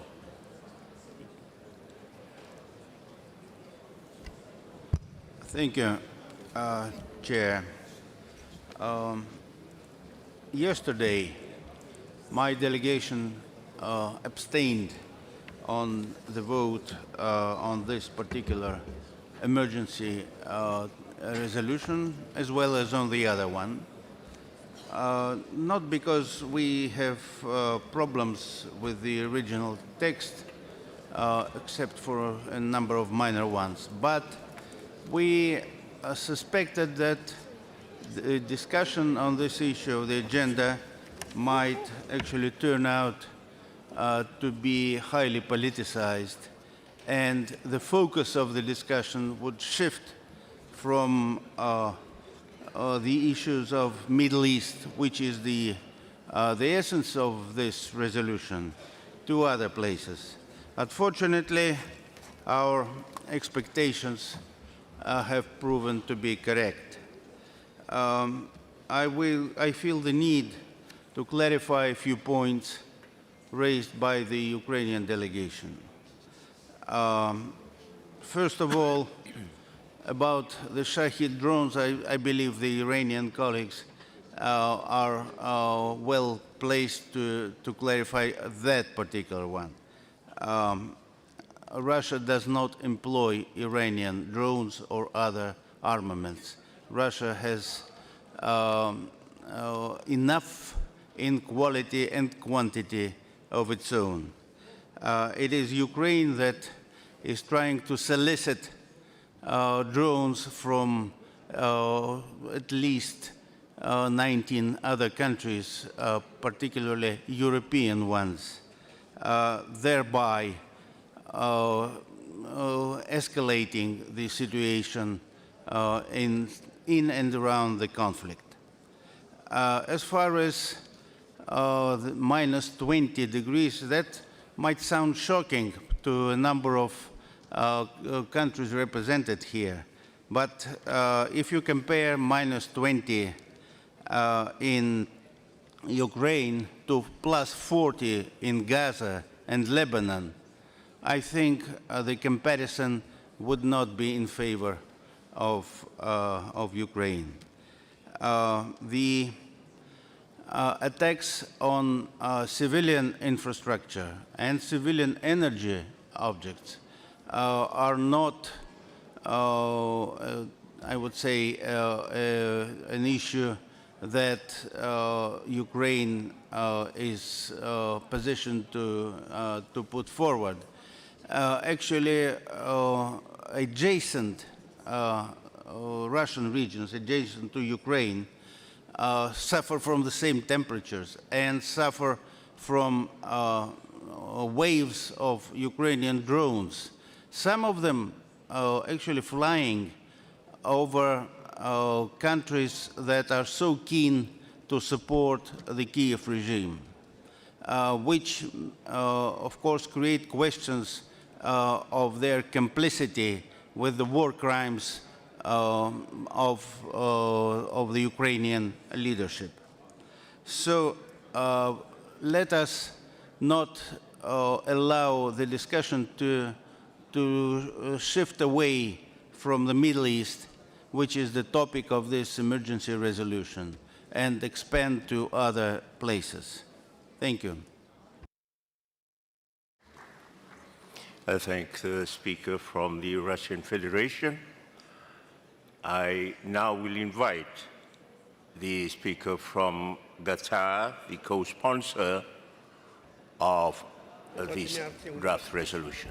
You have the floor. Thank you, Mr. President. At the outset, I would like to thank the parliaments and geopolitical groups that have co-sponsored and submitted this emergency item proposal. I should also like to thank all the parliaments that were here and that voted in favor of our proposal. Parliamentary diplomacy, which we all seek to exercise, and strengthening international peace and stability are both equally important matters that we must document and that we must perpetuate so that it becomes the framework of our interactions as geopolitical groups and as countries. This is how our peoples, whom we represent, can enjoy stable and prosperous lives. The important consensus that we have seen while preparing and tabling this proposal was actually the fruit of many foundations, namely human rights, peace, and the well-being of all peoples of the world. Guaranteeing the protection of civilians and civilian infrastructure, and also guaranteeing the security of supply chains, protecting hospitals and schools from targeting and attacks, and also securing the safety of maritime navigation, the sustainability of power and energy supply, the ease of navigation and mobility, all of these are very important issues that we all agreed upon when preparing this proposal. These are principles that we are all attached to, and we call upon other geopolitical groups to also meet us in this agreement. It is equally important to talk about the post-war phase. The impacts that these conflicts leave on children, on their behavior, on their psychosocial capacities. We all need social rehabilitation and psychological support in the post-war phase. Another point that we want to underline, and that is committing to international instruments, namely resolutions adopted by the United Nations. Also, the need to bolster and highlight the role of the IPU in supporting international peace and security as an organization that represents peoples of the world. Stability, development, progress have to be supported as well to be able to achieve sustainable development goals and social development too. This is a topic that we discussed in Tashkent, and we all agreed on the importance of social development. This is why we must help the IPU. We must support the goals that it serves. This cannot be done unless we reach a consensus, unless we coordinate us geopolitical groups and various parliaments.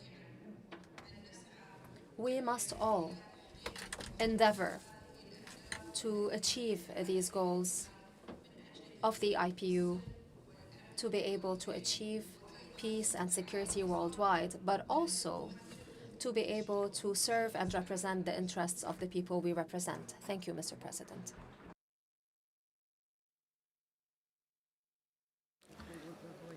I thank the representative from Qatar, co-sponsor of the draft resolution. At this time, I will invite the delegation from Iran for the right of reply, and I remind that intervention is limited to 2 minutes. Thank you, Mr. Chairman.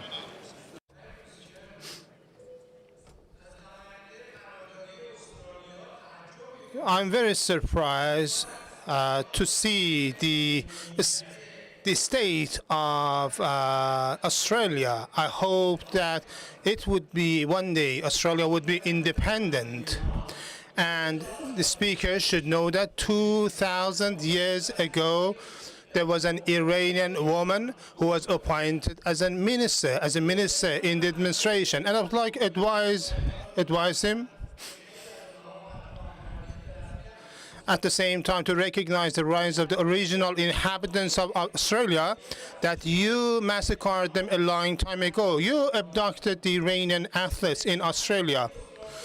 The Australian Intelligence Agency, instructed by the United States in a pre-planned program, abducted 7 Iranian athletes and imposed pressure on them to request for amnesty, for nationality. And Mr. Trump appreciates you for your efforts and requested you send them to the United States. 5 are our female athletes run away from Australia. Today they are in my country, and for 2 of them we have filed a complaint against Australia.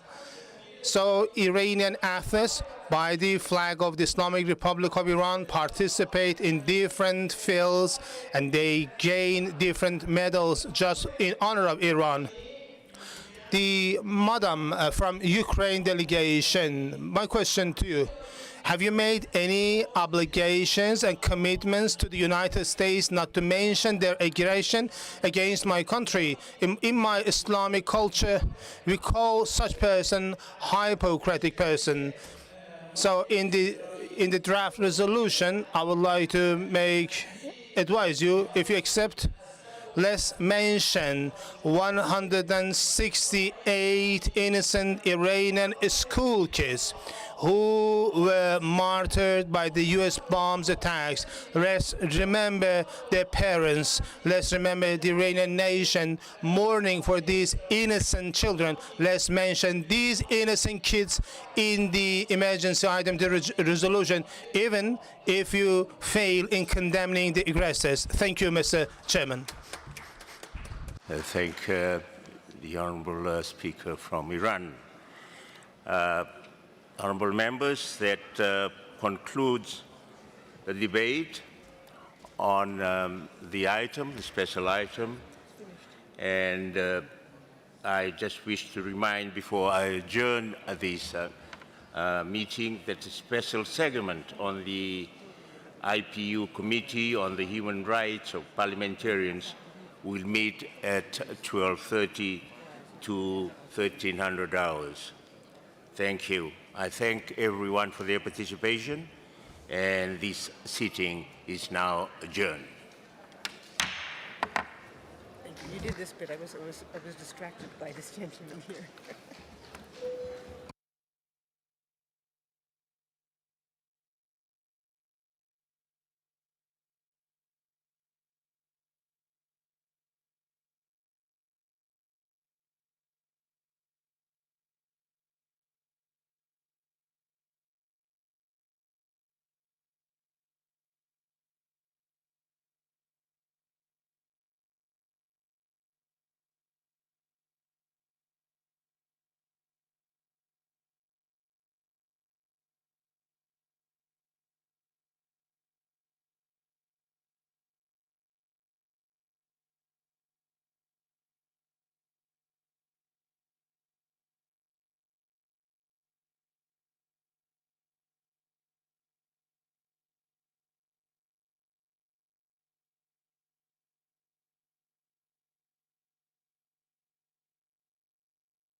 hey.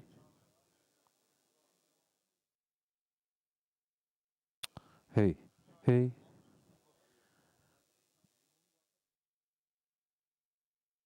Say, hey. Hey, hey, hey, say.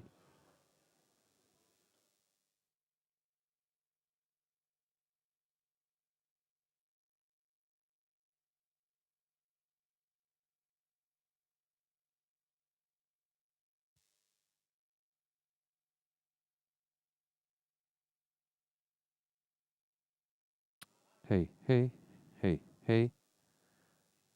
Say, hey, ha, ha, ha, ha. Hey.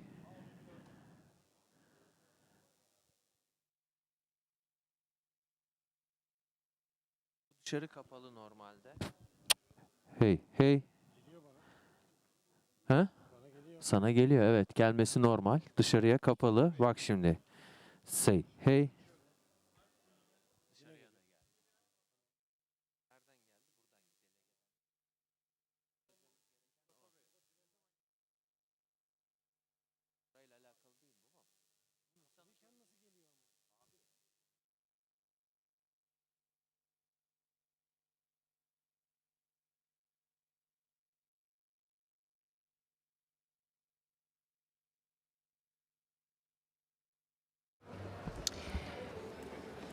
Good afternoon, dear colleagues.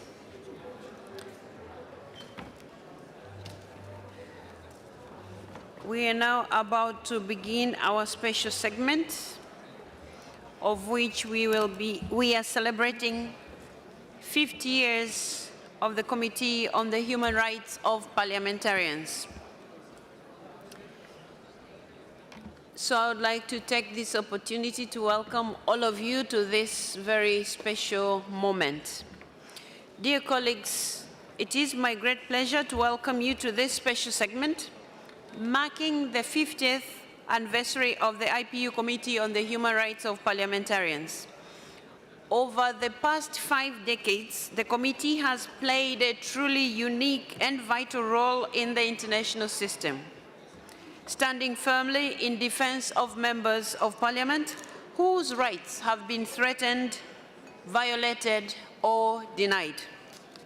In doing so, it has helped safeguard not only individuals, but the very foundations of the democratic life and rule of law. Since its establishment in 1976, the committee has served as a voice for those who might otherwise go unheard. Parliamentarians facing intimidation, arbitrary detention, or political persecution. Its work reminds us that representative mandates must be protected if democracy itself is to endure. Today's discussion, dear colleagues, offers us an opportunity not only to reflect on this important legacy, but also to look ahead. We will hear first-hand perspectives on why protecting members of parliament matters, how parliamentary solidarity works in practice, and what more can be done to strengthen support for this essential mandate. I am honored, dear colleagues and friends, to be joined by 4 distinguished panelists. The first one is Ms. Nomichibek Oduseren, President of the Committee on the Human Rights of Parliamentarians, who will share recent examples of the committee's impact. She has done a good job, and part of that we'll be hearing this afternoon. Thank you so much, Madame Oduseren. The second one is Mr.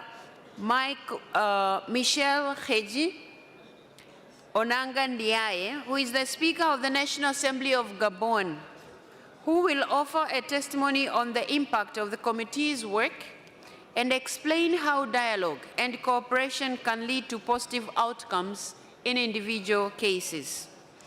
We are also joined, colleagues, by Ms. Catherine Fay, who is a member, sorry, Mr. Ndiaye is here, so this is the speaker. Then we are joined also by Ms. Katrin Fey, who is a member of the German Bundestag, who will provide insights into how her parliament actively supports members of parliaments at risk and puts parliamentary solidarity into practice. She's on my left-hand side. And lastly, we will also hear from Ms. Millie Odhiambo, who is a current member of this committee, but also served as president of the committee earlier on. And she will be speaking on behalf of the Parliamentarians for Global Action, and she will highlight how partner organizations are working alongside the committee to support colleagues who are at risk worldwide. I would like to take this opportunity to welcome all of you, dear panelists, to this very special segment. Colleagues, we will first give the floor to the President of the Committee, Madame Oduseren. So we will hear from you first. You have the floor. Thank you, Madam President. Dear colleagues, dear friends, 50 years ago, this committee was created with a simple but powerful idea that no parliamentarian should ever stand alone in the face of injustice. Today, as we mark this anniversary, I would like to pause for a moment, not to focus on procedures or statistics, but on people. Because the very mandate of the Committee on the Human Rights of Parliamentarians is, above all, a human one. It's about colleagues, people like us, who, for speaking out, voting freely, or representing their constituents, have been threatened, silenced, and detained. And it is about what we do together as a parliamentary community can do to support them. Many of you know our work through the difficult cases we present, often towards the end of the assemblies. Cases that remind us of the many challenges still faced around the world. But today, I would like to tell a different story, a story of impact, of persistence, and importantly, of hope. Let me share just a few recent positive examples. In Iraq, former MP Ahmed al-Alwani spent more than 10 years in detention. 10 years. The committee followed his case relentlessly, year after year, and in April 2025, he was finally released. This was the result of sustained dialogue, including a mission to the country and continuous engagement with national authorities. In Senegal, in March 2024, Ousmane Sonko was released, all charges were dropped, and his political rights restored. Today, he is the Prime Minister of his country. In Thailand, following major political changes, including the dissolution of their political party, 116 parliamentarians were able to continue their mandates freely under a new formation. Their cases were closed last year. And in Zimbabwe, our colleague Job Sikala was released nearly after 2 years in detention. His case remained on our agenda, supported by trial observations and sustained dialogue with national authorities, until the moment he was released. These are not just cases, they are lives, they are families, and they remind us that our work matters. Over the past 50 years, there have been many such stories, stories where solidarity made a difference, where persistence paid off, where parliamentarians somewhere in the world knew that they were not forgotten.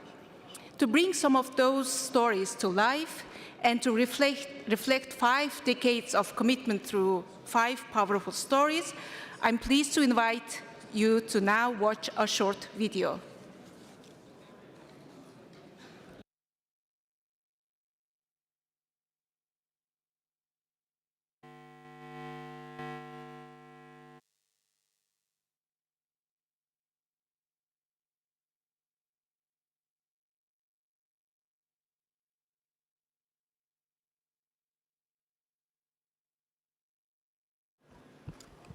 Technical team, can you try to put the sound, please?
Dear colleagues, this video is also a part of our broader campaign on human rights this year. I warmly also encourage you to visit our dedicated booth just outside this hall. Come and learn more about our work, and not only what we do, also about what you can do with the committee. And finally, I want to take this opportunity to draw your attention to the IPU's continued research into drivers and impact of intimidation against men and women parliamentarians by the public. I therefore kindly ask all delegates to complete a short survey that should not take more than 2 minutes. The QR codes of the survey in English, French, and Spanish versions of the survey are now on the screen. And please scan the code and complete the survey now and help us with our research. And as you complete the survey, I would like to conclude with this reflection. When the parliamentarians are attacked, democracy is attacked. When we stand together, when we speak out, when we act, and when we support one another, we protect not just individuals, but the very essence of democratic life. So let us continue together with determination, with solidarity, and with the conviction that we can make a difference. Thank you.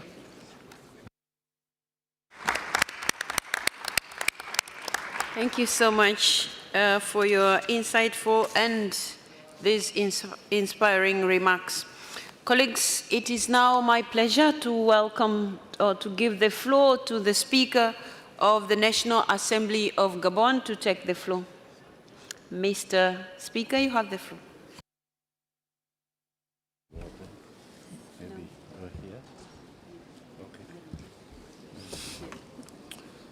Thank you, Mrs. President. Madame la Présidente, merci.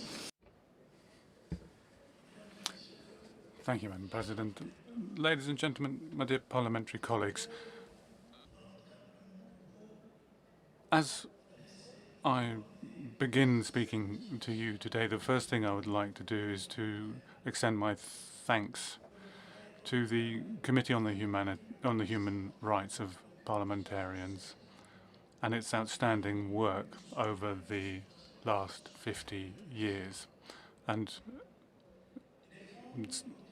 in light of the situation we find ourselves in the world, I'd still like to wish it a happy birthday. We know that throughout the world there is a lot of work to do. I would like to thank and congratulate all of those who are members of this committee, pay tribute to their commitment and their effort, and just say that no situation is forgotten. This is long-term work. My words of thanks also go to those who've extended this invitation to me to talk about the situation in Gabon. We have the situation of a Senator, Mr. Ngonoi, who was subject to mistreatment while a senator. When he left his role as minister, the minister, Justin Nomangoi, was detained as part of a public funds embezzlement case. And then legal proceedings began, and in 2021 he was sentenced to 5 years in jail and fined 10 million CFA francs. So that's the overview of the situation as presented by the Gabonese justice system.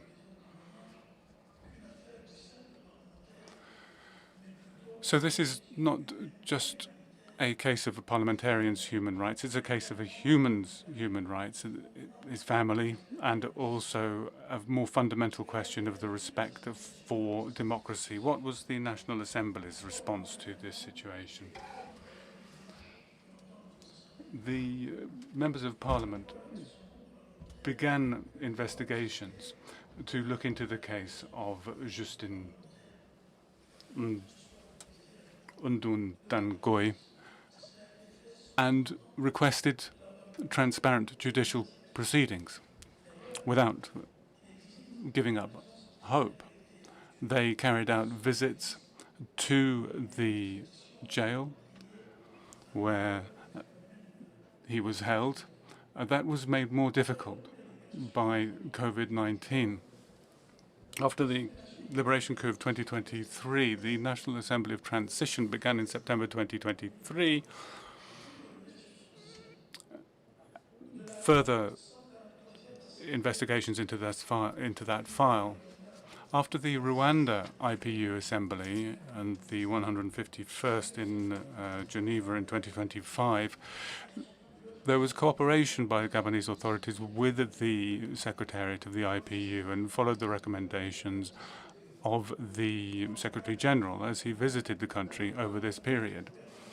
There have been ongoing communications between the committee and the local authorities since then. And with the arrival of the new government, the National Transition Assembly has issued a plea which led to the provisional release of the former MP in October 2023. How do things stand today? And that's where I will conclude. We're delighted today that to be able to announce to members of the IPU and the committee that Mr. Justin Ngonoi is now fully enjoying his human rights. Indeed, in 2025, he was elected senator for the political party he represents, which I also belong to, which was created by the head of state, the Democratic Union of Builders. Today, he occupies the role of senator and is also president of the parliamentary group in the Senate. So it is clear that the work done by the committee was not in vain. The new authorities of the country as well have taken a very constructive approach. So, in conclusion, I would particularly like to pay tribute to the work done by the IPU Secretary General, here sitting alongside me. His discreet diplomacy was as effective as it was discreet. He was patient, benevolent. He did not come forth with strident exhortations, but rather with advice and recommendations to our country. In our villages, in Africa and Gabon, we have what we call a guard space, which is a kind of privileged area where we come together to speak. We don't try in that space to find who is wrong or who is right, to point the finger, but rather to seek consensus, which is the best way of guaranteeing peace in our communities. Because a misunderstanding can have underneath it a certain number of misunderstandings, which is not always easy to bring out into daylight. I can assure you that the Gabon is delighted to have worked together with the Committee on the Human Rights of Parliamentarians and obtained such fruitful outcomes. Thank you very much, Madam President. Thank you, Mr. Speaker, for sharing that powerful testimony with us. Now, colleagues, I'm going to call upon Ms. Fay to take the floor. Dear Madam President, dear colleagues and dear friends, I'm thankful and I feel honored to be invited to provide you with some introductory remarks to the special segment on the 50th anniversary of the Committee on the Human Rights of Parliamentarians. I myself have joined the German Parliament just over a year ago. My experience being member of the Parliamentary Human Rights and Internal Affairs Committees is one under the impression of a rising far-right party in Germany.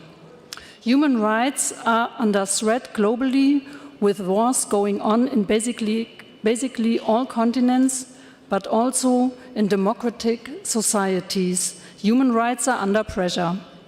What are the rights of refugees? Do we have two-class societies when it comes to the rule of law?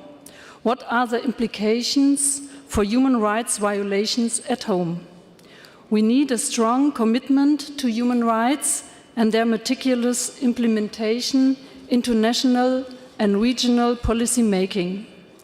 We need to uphold clear legal and political mechanisms and frameworks in order to follow up on human rights violations that are happening in our own societies and democracies.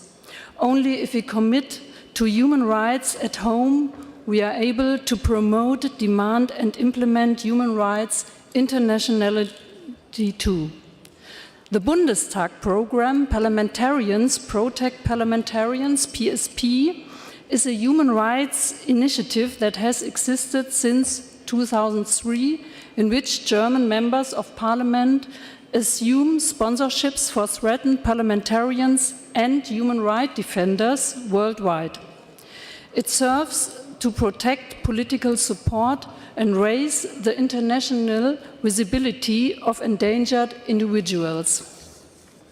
With the PSP, parliamentarians of the German Bundestag can sponsor individuals at risk, use their international network to exert diplomatic pressure, conduct public relations work, for example, press releases, parliamentary inquiries, or social media posts, initiate petitions or advocate for fair trials, visit prisoners or inquire about their situation. The PSP program is not a universal remedy, but it is an effective instrument of parliamentary human rights policy. Its strengths lie in international visibility, political pressure, protection through attention, moral and symbolic support.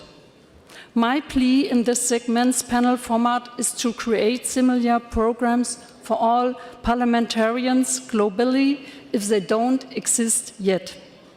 I myself am protecting parliamentary human rights policy through this program. I currently host a climate activist from the organization of Vivos Rios in Colombia and a former parliamentarian from El Salvador who is active in defending persecuted and imprisoned individuals. I plan to visit the colleague from El Salvador next year. Please follow suit with your parliamentary human rights initiatives and feel free to reach out to me for further discussion. Thank you again for the kind invitation and thank you for your attention. Thank you so much, Madam Fay, for those very valuable insights. Colleagues, I now would like to give the floor to Ms. Odhiambo. The floor is yours. Thank you, Madam President. I'd want to indicate that as members of Parliament, we often exercise our representation, legislation, and oversight roles for the public. We hardly do that for ourselves. It becomes very tricky then when the defender becomes the victim. And this is where the IPU Human Rights Committee and the Parliamentarians for Global Action come in. PGA, or Parliamentarians for Global Action, is a membership organization of parliamentarians working for human rights, and the membership is individual members of parliament.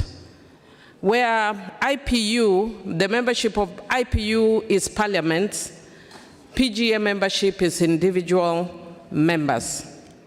As a former member, as a former president and still a member of the Committee on Human Rights of Parliamentarians of IPU, and also a current board member of Parliamentarians for Global Action, I am uniquely positioned to speak on the urgent challenges facing members of Parliament globally. I have witnessed firsthand the essential role of the Committee on the Human Rights of Parliamentarians in defending colleagues at risk. Its credibility, discretion, and persistence are indispensable. And I thank Madam President of our committee for sharing the cases that you have seen on the table. That is just but a fraction of what the committee deals with on a daily basis. At the same time, the challenges faced by parliamentarians are intensifying both in scale and complexity, demanding complementary mechanisms and collective parliamentary action. This is where the Parliamentarian for Global Action's Parliamentary Rapid Response Team creates synergy with our Committee on the Human Rights of Parliamentarians. While the Committee on the Human Rights of Parliamentarians leverages institutional authority through interparliamentary delegations, PGA mobilizes a network of individual MPs acting in solidarity, enabling rapid, peer-driven responses alongside ongoing institutional advocacy. The latest figures from the Interparliamentary Union, which is 2025, shows that in as of 2025, over 1,027 members of parliament across 58 countries experience human rights violations, with 83% mainly targeting those in the opposition, and women are more disproportionately affected. You can also get these figures from Freedom House, VDEM Institute, and the UN Women. The PGA has developed a toolbox, and I would invite you, because of time, that we look at the website of the PGA that can seek to help you in responding. There are various forms of abuse that we've seen both in PGA and IPU. And if we were to share the cases that are before us, we deal with cases of murder of members of parliament, we deal with cases of sexual violations, harassments and rape of members of parliament, we deal with cases of torture, we deal with cases of loss of mandate of members of parliament from various countries. And then, of course, there's growing cases of technologically facilitated abuse of members of parliament.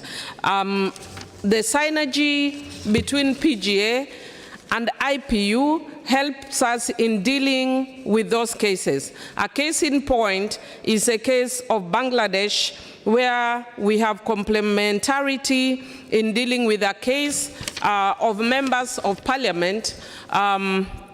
I will not go into details because it is still a matter that is before our committee and we have not yet concluded in the IPU, but it's a case dealing with ABM Fazl Karim Chaudhry, a former chair of the Standing Committee and past president of the IPU Committee on the Human Rights of Parliamentarians, as well as Mr. Deepu Moni, Mr. Asaduzaman Noor, Mr. Mosharraf Hussain, and Mr. Mohammed Farouk Khan. We have worked together both as PGA and IPU to make sure that cases of access to medical care and addressing issues of torture when these members are still in detention are dealt with. So I would basically just call on us to work in solidarity across systems and institutions. And my final call is a call for action and strategic vision between the two organizations and individual members to make sure that all our members, wherever they are safe, because, as again, I'll start with the words that I said, we defend the public, but when we are under attack, we, a lot of times, must speak for ourselves. Thank you. Madam President. Thank you so much, Madam Odia. We have, from Bangladesh, we have our observation.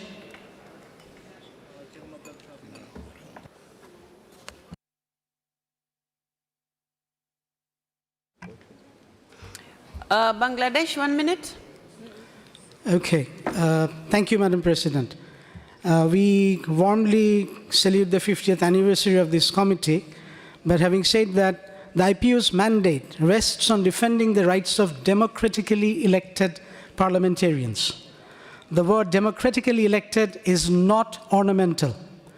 It is the entire basis of parliamentary legitimacy. Let us state the record plainly. In 2014, in all major political parties in Bangladesh boycotted the election, resulting in over 150 seats being uncontested of 300 seats of parliamentarians. In 2018, elections were marred by systematic, documented rigging, ballot boxes stuffed before the night of the polling day. And in 2024, once again, all major political parties boycotted, and in none of these three elections did voter participation meaningfully reflected the will of the Bangladeshi people. In none of these elections, more than 5 to 10% people voted, even went to the centers. Therefore, individuals now claiming the protection of this committee were not parliamentarians in any meaningful democratic sense. They were occupants of parliamentary seats in a system that had systematically dismantled electoral integrity, suppressed opposition, and silenced civil society for over 17 years of authoritarian rule. The people of Bangladesh rose in a mass democratic uprising in 2024, and precisely the end of that system, the fascist regime had to escape the country, and they took shelter in some other countries. Bangladesh's government is not persecuting parliamentarians. It is conducting accountability proceedings under due process of law against individuals who are instruments of a regime that imprisoned real opposition politicians, murdered protesters, enforced disappearance was an order of the day. Please conclude. And hollowed out democratic institutions for nearly 2 decades. Thank you. We urge this committee, last word, we urge this committee, do not allow the language of human rights to become a shield for those who spent 15 years in dismantling them. Thank you so much. Colleagues, I think we have all listened to him. The matter is bringing to our attention. It's not within our mandate to determine what he is saying, but of course we have heard him. As long as these people that we are investigating or we are following up their cases, by that time they were members of parliament, we will keep following on those cases and we will be interested to see how those cases are determined. Because during that time, they were members of parliament. Now, the determination of whether they were democratically elected, whether they followed the law, I think they have a different channel to do that. Provided they were members of parliament and they were recognized as such, we will have to investigate their cases. So you are entitled to your opinion and we have given you a chance to speak, but the report given by the last speaker, Ms. Odhiambo, is rightly in order in accordance to our statutes, but also the rules of this committee that we are celebrating 50 years of its existence now. In that case, may we suggest that in the report... Bangladesh, please. Yeah, in the report, can you please formally put our protests together, please? Can we do what? There is no report today. Okay. The report will come tomorrow. It's not today. Whenever there is. Today we are celebrating 50 years. Absolutely. Whenever there is the report, that particular protest should be there. I think our colleague was set to reply if we had anything about Bangladesh, so I gave him the right. But the report is going to come tomorrow. Today, our colleague here just used that as an example. So the details of those cases will be tomorrow when we hear the report, and we are not going into also the mandate of the committee, because it could be that one of the cases that is in the report, they have their own way of reporting. So we will go into that tomorrow when it's their turn to report. So because time has already gone, I had received here 3 delegations that had wanted to address us, but unfortunately we don't have that time. But that is not to say they cannot address us. They will be able to address us tomorrow. 1 minute, please. Keep their interest there. 1 minute, please.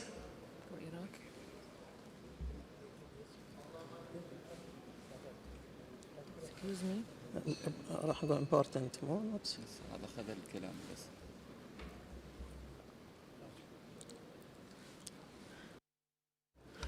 دقيقة واحدة لو سمحتي. Just 1 minute, please, if you'll allow me. Colleagues, I have 3 requests here, and I can see each one of them is showing like I must speak now. But that's not the reason why I'm giving them a chance. I'm giving them a chance because I am reliably informed that it's good stories that we have to hear. Even if they were bad, we would still hear them. So we will hear first from Senegal, 1 minute. Is Senegal in the house? Go ahead, please. You have the floor, 1 minute.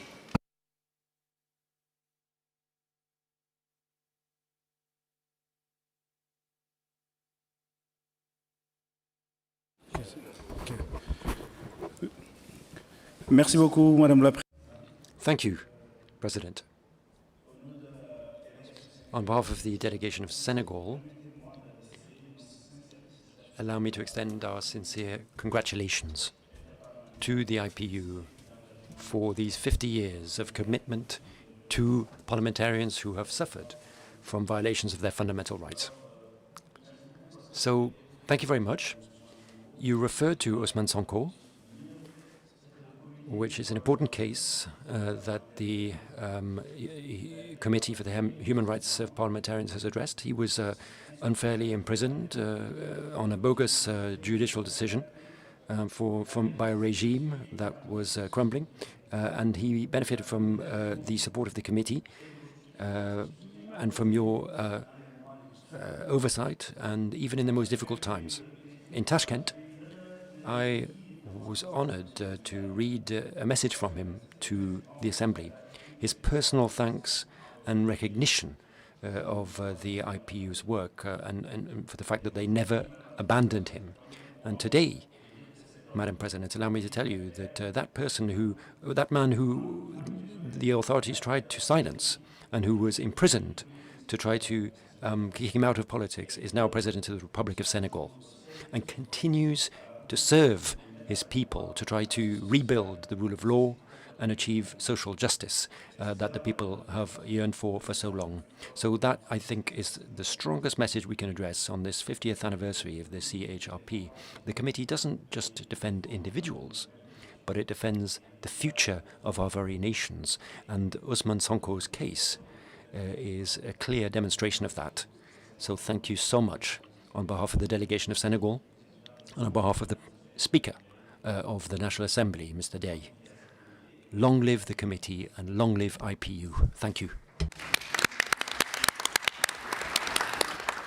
Thank you so much. Iraq, you have the floor. في الذكرى الخمسين لتأسيس هذه. On this 50th anniversary of the committee, we wish to thank the IPU and the Committee on the Human Rights of Parliamentarians on behalf of the delegation of Iraq. We wish to thank them for their treatment of the former member of parliament who was released recently in Mbara province. The IPU and the committee visited Baghdad in President of Wahad al-Jamali, and on behalf of everybody, I wish to thank as well Dr. Bagdan and the Parliament and Government of Iraq and President Mohammed al-Hourousi in particular. This is typical of the work of the committee and all of its members who play such an important role in providing oversight for this type of issue. And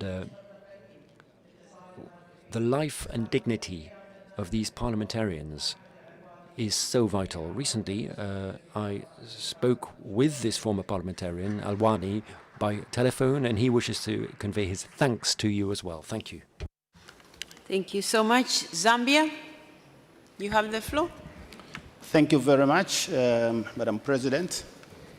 Zambia indeed joins the rest of the delegates in congratulating and celebrating the 50th anniversary of the committee.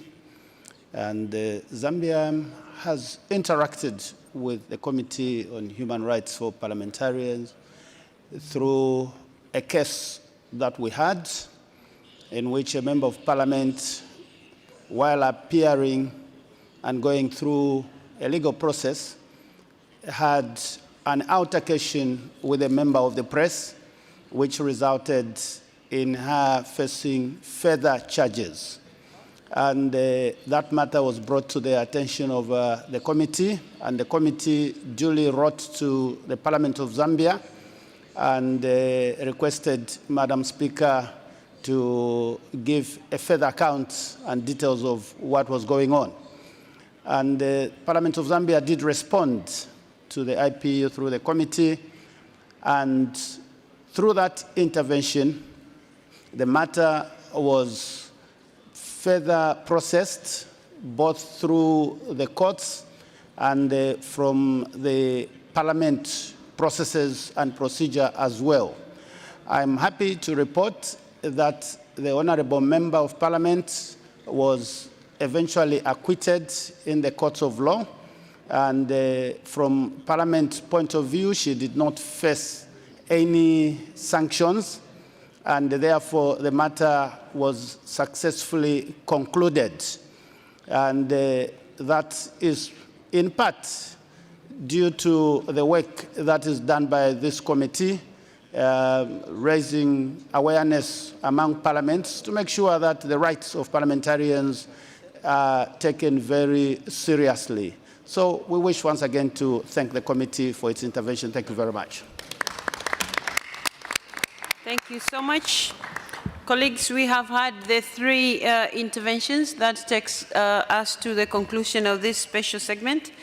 Allow me, on your behalf, to warmly thank our distinguished panelists for the valuable contributions and for sharing with us their experiences. I also wish to thank you for your active participation and engagement also in this segment, because it's an important one for us as members of Parliament. And as we mark this important milestone, let us all together reaffirm our collective commitment to protecting parliamentarians everywhere. The work of the committee remains as vital today as it was 50 years ago, and its strength depends on our continued support, solidarity, and resolve. Madam President of the committee, we wish you all the best, and we look forward to hearing the report tomorrow. Colleagues, I thank you so much.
Yeah, with this.